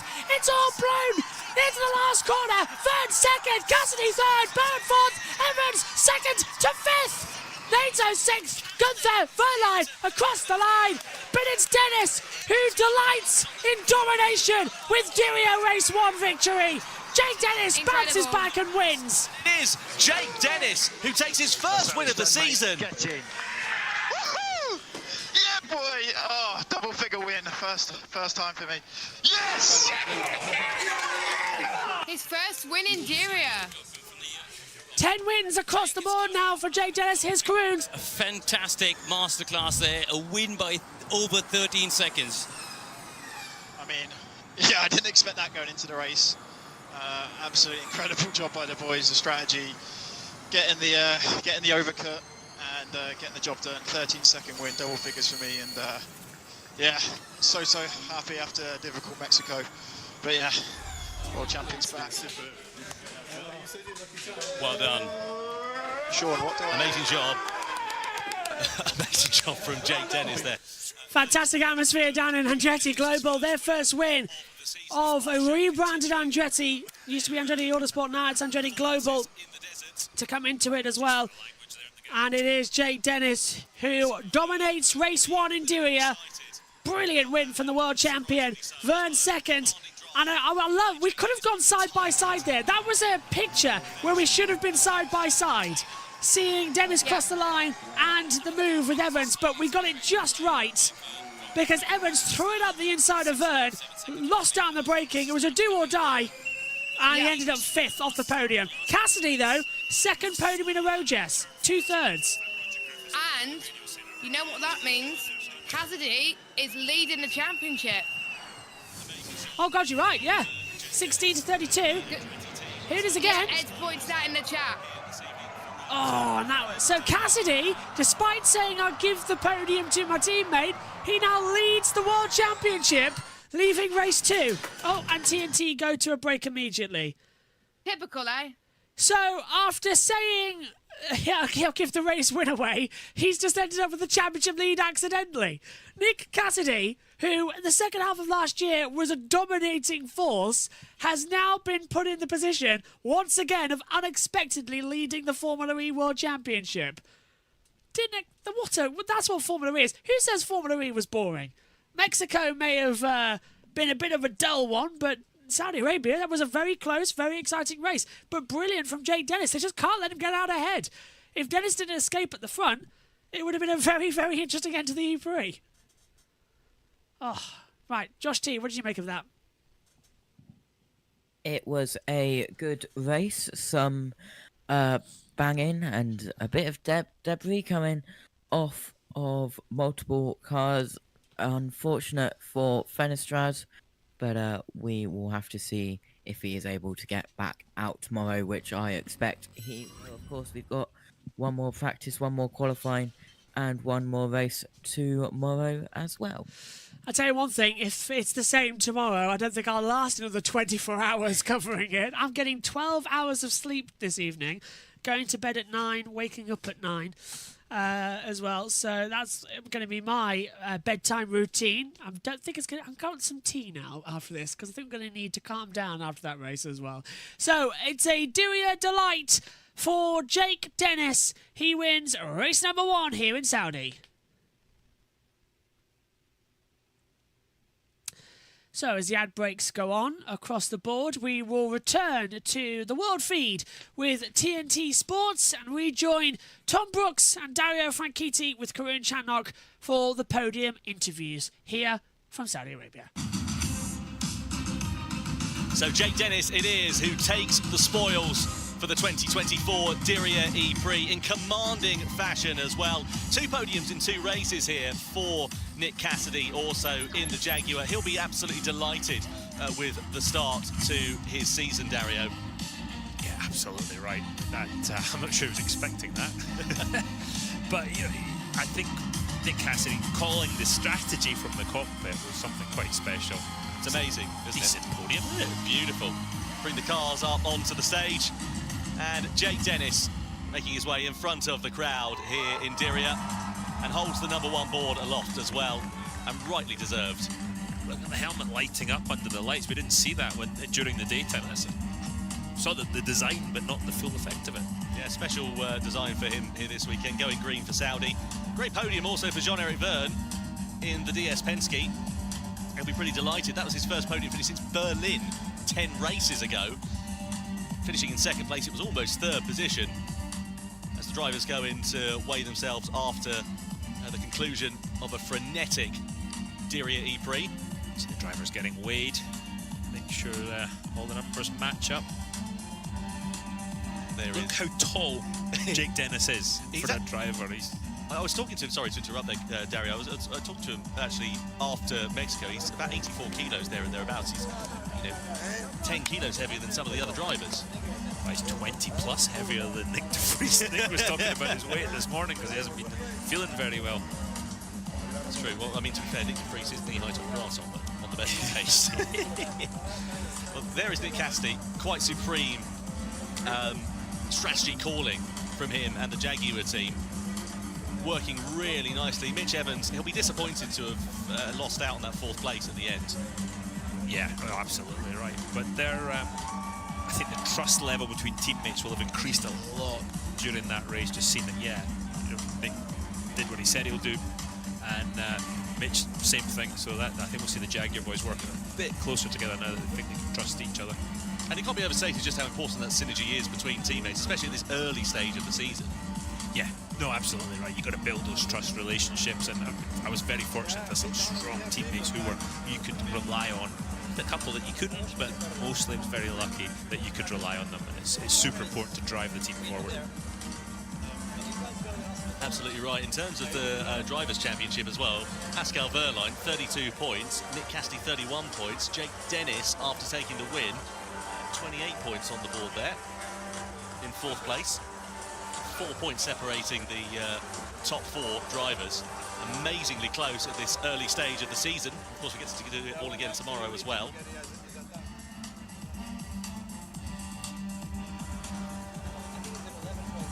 Well then, let's go down and chat to the winner of the Diriyah E-Prix, Jake Dennis, after a commanding win here in the deserts. Jake Dennis for Andretti, huge congratulations. Your first win of season 10. 13 seconds ahead of the rest of the pack. Phenomenal. Yeah, I know. I can only obviously thank these guys down here so much. We've had a difficult start to the season, turned it around and come back and got my biggest win in Formula E, and yeah, it can't be far off the best. But what a race, incredible strategy, and then yeah, the last sort of 8 or 9 laps, I could really give it everything and yeah, create a 13-second lead. And these days don't come very often, and yeah, I get to share it with these guys tonight and try and do it again tomorrow. I mean, it just seemed that you took your attack mode at exactly the right time, and then you didn't really look back. Yeah, there was a little debate between me and the team on when we should take it, but ultimately we got it right, and yeah, that was the main thing. It's obviously so difficult to overtake here. Mitch obviously tried to do a do-or-die move, and thankfully that sort of got dust on his tyres. In the next sort of 3 or 4 laps, he degraded quite quickly, and that allowed me to get away and yeah, have an easy ride in. But yeah, what an enjoyment, racing here in Saudi under the nights. And just enjoying every lap. It was so much fun. The track really started to grip up at the end, and we could actually push the cars pretty hard. Phenomenal performance, reminding everyone that you are a reigning champion. Jake Dennis. Jake Dennis, the reigning champion, taking his first victory of the season. Brilliant job from him. And you can see here the race from Sergio Sette Camara's perspective as well, and some of the incidents that we saw for Mitch Evans as he got a bit over-exuberant into turn 18. Great job though for Jake Dennis as he took that win in commanding style, 13.3 seconds ahead of Jean-Eric Vergne. He'll be absolutely delighted with that. Jean-Eric Vergne, of course, he was second best, but only by a whisker. Let's go down to Nicky and catch up with him after the Diriyah E-Prix. John-Eric Verne, huge congratulations, finishing in P2 in today's race. But just talk us through, I mean, it looked like you and Mitch were really battling most of that race. Yeah, I mean, I'm you know, usually starting on pole, you want to win the race, and any other place is a disappointment. But today I say, you know, I'm very happy with the second place, because the pace we had in the race was clearly not the one that Jake shown, you know, with his car, and you know, well done to him. He's been flying during the race. So yeah, that's honestly the best I could have done today. And you know, looking back last year, where I was out of the points, you know, on both races here in Riyadh, I think we made a huge step forward. And yeah, I'm very happy that the work is paying off. We are catching up. We're not quite there yet, but you know, we're going to be there, and hopefully in some races we'll have everything to beat them. But you know, right now I'm very happy with the second place, and you know, get the points in the championship, improve still a little bit of things on the cars, and yeah, maybe fight for more wins later on. Excellent. Well, it's great to see that this is a huge turning point for you in season 10. John-Eric Verne. John-Eric Verne, second place for the DS Penske team. This is how his race unravelled. Pole position, of course, as he led away from the lights. So just as the camera got his elbows out down in towards that second corner. Banzai move from the ERT driver. I wondered whether it was one that was going to pay off. You can see here, though, how Dennis got himself into the lead. This was when the Jag of Mitch Evans took his attack mode. There was a bit of hip and shoulder between Jev and Evans. Jev eventually was able to get ahead following a bit more contact into turn 18, much to the delight of Oliver Turvey. Second place it is for him with the checkered flag. Let's catch up with Nick Cassidy, though. A second podium in succession. Nick Cassidy, your second podium this season already for new team Jaguar TCS. Congratulations. But just talk us through some of the conversation that was going on the radio during that race. Well, firstly, hello to everyone in Saudi Arabia. This is really, really cool, and it's awesome to see an event like this for Formula E, I must say. From my side, I'm really lucky I had a really fast car today. My team were amazing. I made a bit of a wrong choice in qualifying, but with how they support us in the race and in qualifying was really mega, so this one's for them. It felt like there was a lot of strategy chats going on during the course of the race. Do you think you got your voice heard? We were actually having some radio issues, so I wasn't sure if I was being heard or not, but the communication to me was super clear, so yeah, they did a great job. All right, thank you very much. Congratulations. Nick Cassidy. Great job from Nick Cassidy, a second podium in succession, 2 third-place finishes to start off season 10 for the Jaguar driver. Just 1 point separates him and Pascal Wehrlein at the top of the championship standings. This is how his race unfolded. Started the race a little bit further down than he would have liked in 7th place, but eventually came through to that 3rd place podium, despite actually making a bit of contact and losing a chunk of his front wing. This is Mitch Evans, who was making a move on his teammate. The two Jaguars eventually deciding that they were going to work together in the closing stages. There's been a needle for a little while on team radio, but all's well that ends well. Absolutely, all's well that ends well. Here we go then for the podium ceremony as we get ready to get going. I'm delighted to hear in the background Alexa Rendell, who is doing the voiceover on the podium this season. She's been doing it for years, and now she's our host on ABB FIA Formula E's pre- and post-race wrap-up shows on the channel on Formula E. And it's always nice to hear her. She's working alongside Saunders, isn't she, at the moment? So it's nice to see her doing more stuff. She's been Formula 1, Formula E, now World Endurance Championship as well. And that's her voice in the background, just to let you know. Cassidy finishes in 3rd place for Jaguar. He may not have gone to plan, but he's now our championship leader, Jess, which I find hilarious. Again, thrown into it accidentally.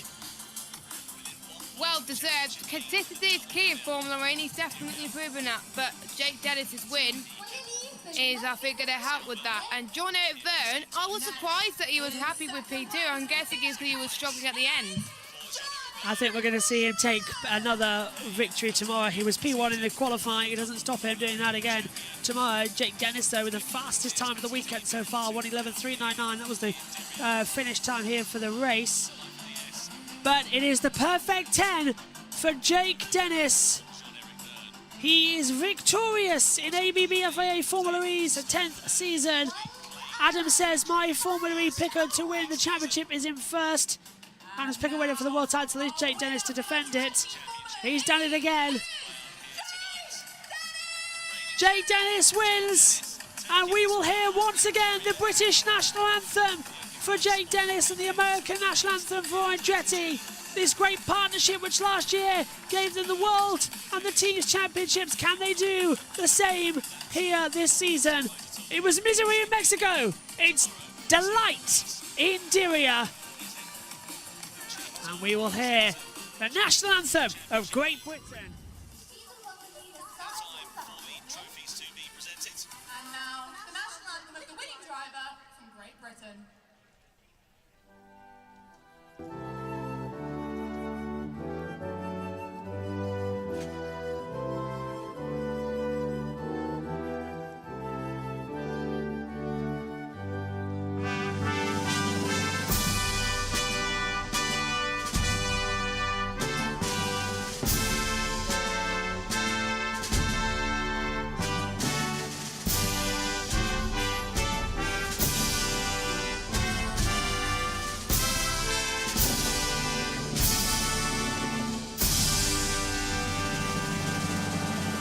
God save the king for Jake God save the Dennis. king. Oh, great. Now even Tom is saying the same thing as me. That wasn't planned.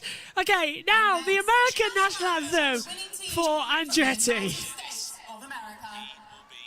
I'm going to just leave it to Alexa and Tom.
Formula E once again dominated by the Stars and Stripes and the Union flag.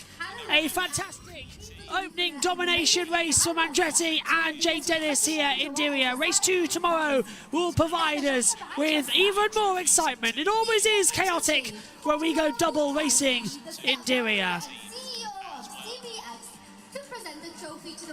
Time for the trophies then. Andretti gets the Constructors' Trophy. Up it goes in the air. Another victory for Andretti. Coming through, third place will then come to Nick Cassidy.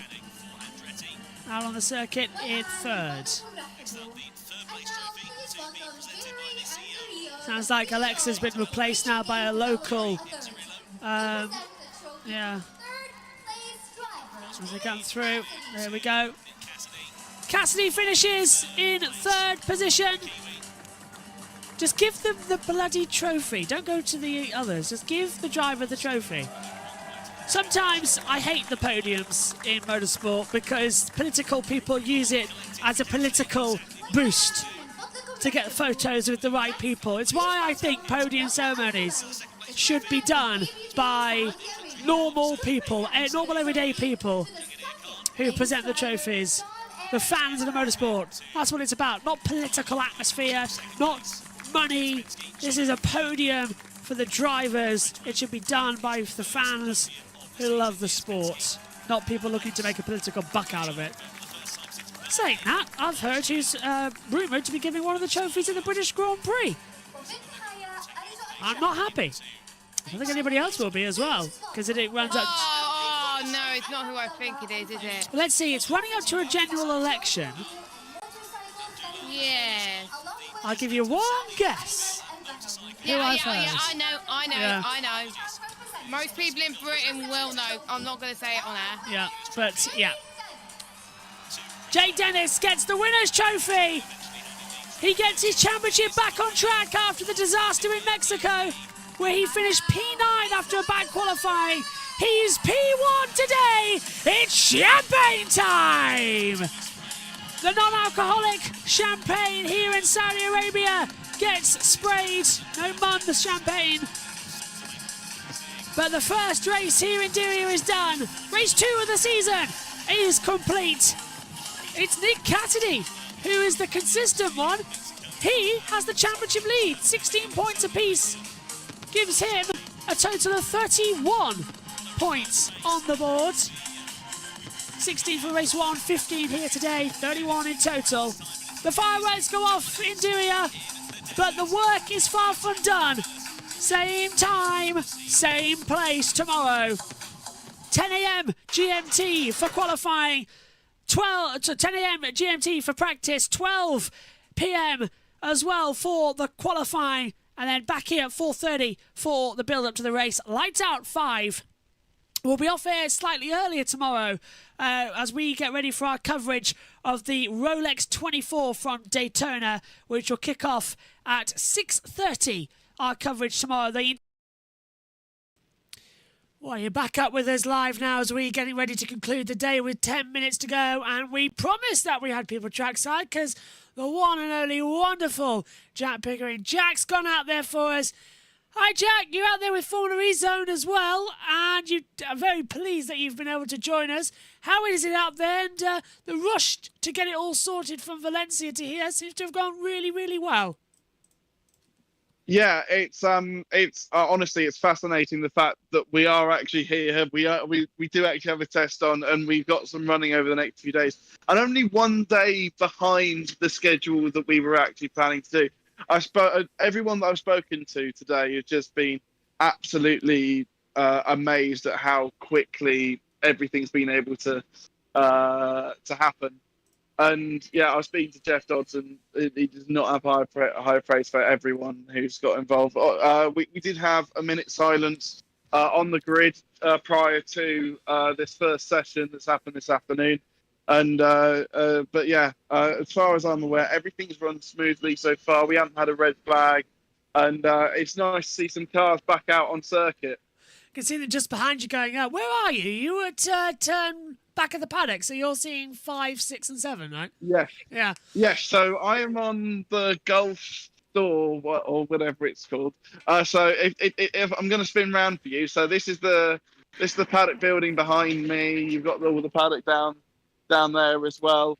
And so this is so you might just be able to see them come out through turn 2 into turn 3, just out through there, and then into turn 4, then on the long rise up into turn 5. Honestly, I walked the track this morning with Nick Golding from Race News 365 and Jack Smith from Motorsport Week, and this track is wild with a capital W. It is absolutely insane. It's got that feel of Zandvoort before they redid it for Formula One a couple of years ago.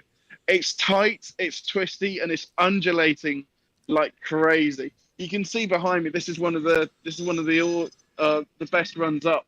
This is up through turn 5, and then it goes over the crest. And this track is absolutely insane. Do you reckon we could see a full-time race there here with the calendar? We've got a couple that need filling next year.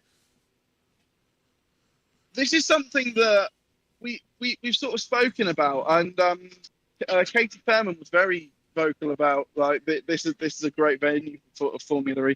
And the thing is, we're not that far outside of Madrid. It's only about 20 minutes north of Madrid. It's about 30 minutes from where we're staying. We're sort of on the wrong side of Madrid, but with how everything came together, we weren't even supposed to be here. We were supposed to be in Valencia. And so the fact that we are here and we were able to get accommodation and everything is fantastic. But yeah, I think it's a possibility. But the track is sort of it does sort of feel like it hasn't changed since F1 was last here in '81. Yeah, it looks like it. I saw the photos that Formula E Zone put out on Twitter this morning, and you yourself. It doesn't look like it has changed. It's like it's been completely stopped in time. What's the facilities like for the teams then? Because they've got to practice their attack charge, and the garages, are they all fully set up? Are they all okay? No problems there? I believe so. We've actually been quite stunned about what the facilities were like. It's just some of us, because this is so last minute and this isn't a circuit that gets traditionally used. We were low key expecting, oh, okay, what they've got a garden shed for the media centre, lovely. But no, but actually, the facilities here are fantastic. So yeah, no, they've done a really good job to throw this together. And we are doing the attack charge race. I believe it's either tomorrow at 2 or Thursday at 2. I think you'll probably know, you've got it on a schedule, but it doesn't it's one of those days. It doesn't say. All it says is test session, so we've got no idea. Yeah, well, I can say it's either tomorrow or Thursday at 2, but I can't tell you which day. So find one of the teams and ask them, because we're covering that as an actual broadcast race to give us a test. Yeah. As well. I know you've got to dive off because the session finishes and you've got interviews. So what's been happening the first 3 hours then? Anything? Has it just been the bog standard, get out there, cars, make sure they work? Yes. However, there are 2 teams that aren't running. You'll be able to see because the timing screen, I've been checking in on the stream, and the timing screen has shown that both Nissan and Jaguar aren't running. That's because they overspent, and so they've been forced to sit out of today's running. And so they missed out on half days, and actually it's Norman Nato that I'm speaking to in about 5 minutes' time. So yeah, that's but yeah, it's been a fairly sort of mundane session. Nothing really dramatic has happened, which is not what we were expecting, because it is such a tight, twisty track. And it was a little bit damp this morning when we walked it at 8:30. So yeah, we were expecting some things to happen, but thankfully it's been quite plain sailing. It has been, and Porsche looked quick. So do Andretti. No change there then. Are you going to go have a word with our friends at Lola, with Mark Priest and everything as well? Are you going to go down and see what they're up to with their new rebrand with Apt? Yeah, so I had a chat with Keith Smatt earlier today, and so yeah, I haven't seen him for the last couple of years. Admittedly, I'm not doing as many races as I did a couple of seasons ago, but yeah, it's nice to see them out and about, and yeah, it's nice to see them back in the paddock, which is where they really belong. It really is, and I'm going to have to let you go because I've just noticed that it's 3 minutes and it's a big walk from where you are in the paddock. Thank you, Jack, and hopefully see you tomorrow as well. Are you going to be on the FE bar later? Potentially, we shall see. We shall see, but yeah, you might see me in some shape or form. I think we might be recording a little pre-recorded bit, but from the circuit, which is exciting. But yeah, what I'm thinking, because this is such a really nice track, is that I might go to different places each day. Yeah. So to show you a little bit different part of each circuit. So I'll see how far I can get. And yeah, I should be back, for some of the sessions across the rest of the week. Thank you, Jack. And yeah, that sounds fantastic. Go out there, give us everything, and we'll let you go. Thanks, Jack. See you soon. Bye. Bye. No problem. See you later. Right. And you can watch the...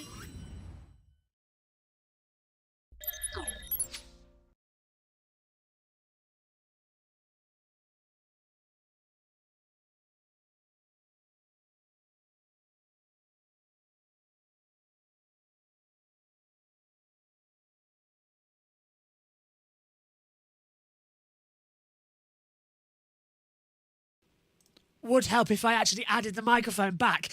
You can watch the Formula E Bar daily testing reviews Tuesday, Wednesday, Thursday, Friday, 8 to 9 p.m. British Summer Time. Well, actually, no, what we're in now. Greenwich Mean Time, GMT. You can get all your views and opinions. If you want to have your say, join the FE Bar, and that is tonight at 8 p.m. as well, with Jack Giamana and Jack Pickering as well, giving us all the details. So we are closing up then on the final 2 minutes of this opening test day for ABB FIA Formula E in the 2024-2025 season. Told you we had people trackside. Jack Pickering as well. Wonderful guy heading out there, and have an interview with Norman Nato in a few moments. You can catch that on the Formula E Zone website as well. And he'll be providing us some shots from all different angles from around the circuit throughout the test day. Let's go through then for what's been happening. Big wave of drivers have exited their garages in the last few moments as they try to get their final runs done for the day. Da Costa still top. And he's currently in the he's in the pit lane actually, yeah, but half the grid coming out, and a few of them, as you can see, diving in and out of the circuit as well.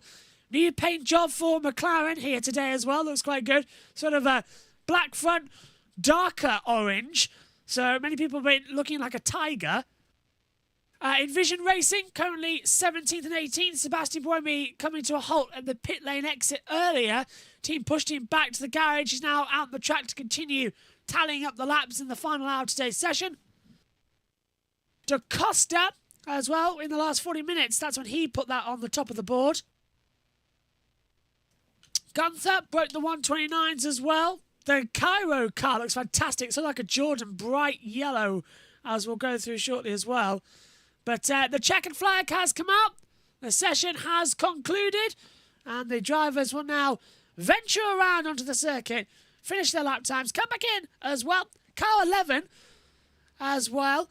The driver, lap time deleted for turn 5, track limits at turn, well, the pit lane actually, exit of turn 0.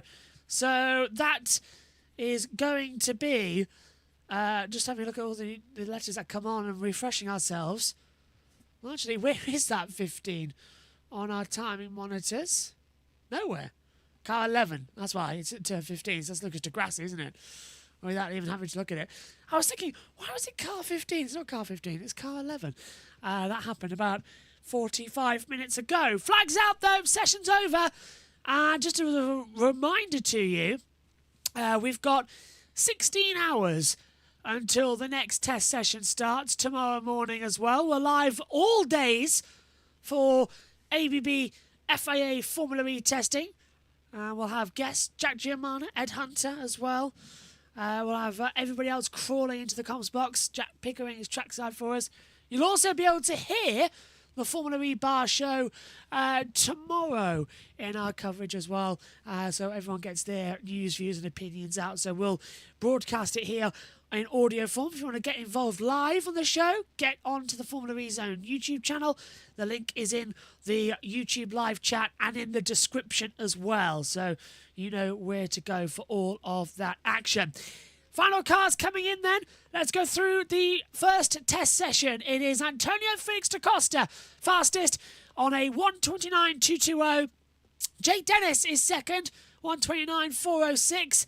Maximilian Gunther is third on a 1:29.661. Eduardo Mortara fourth, 1:29.778.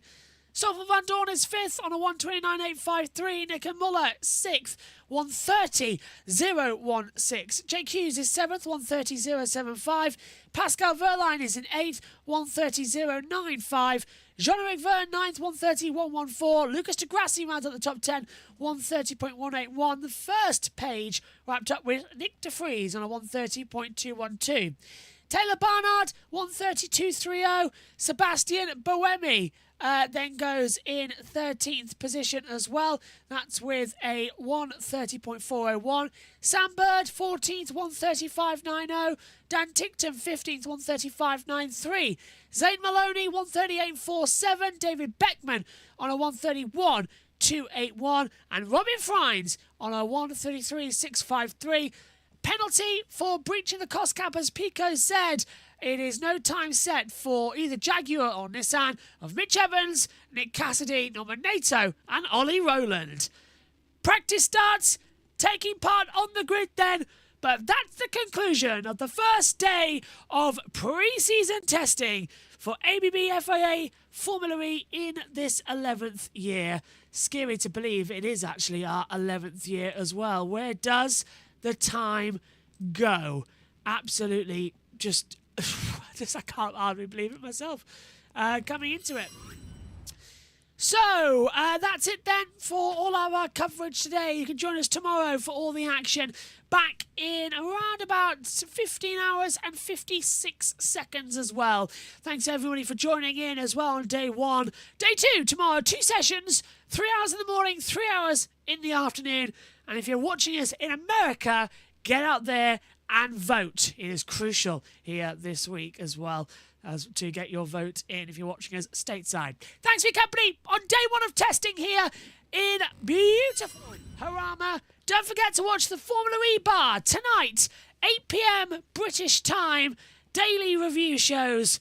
Get in there and get your voice heard.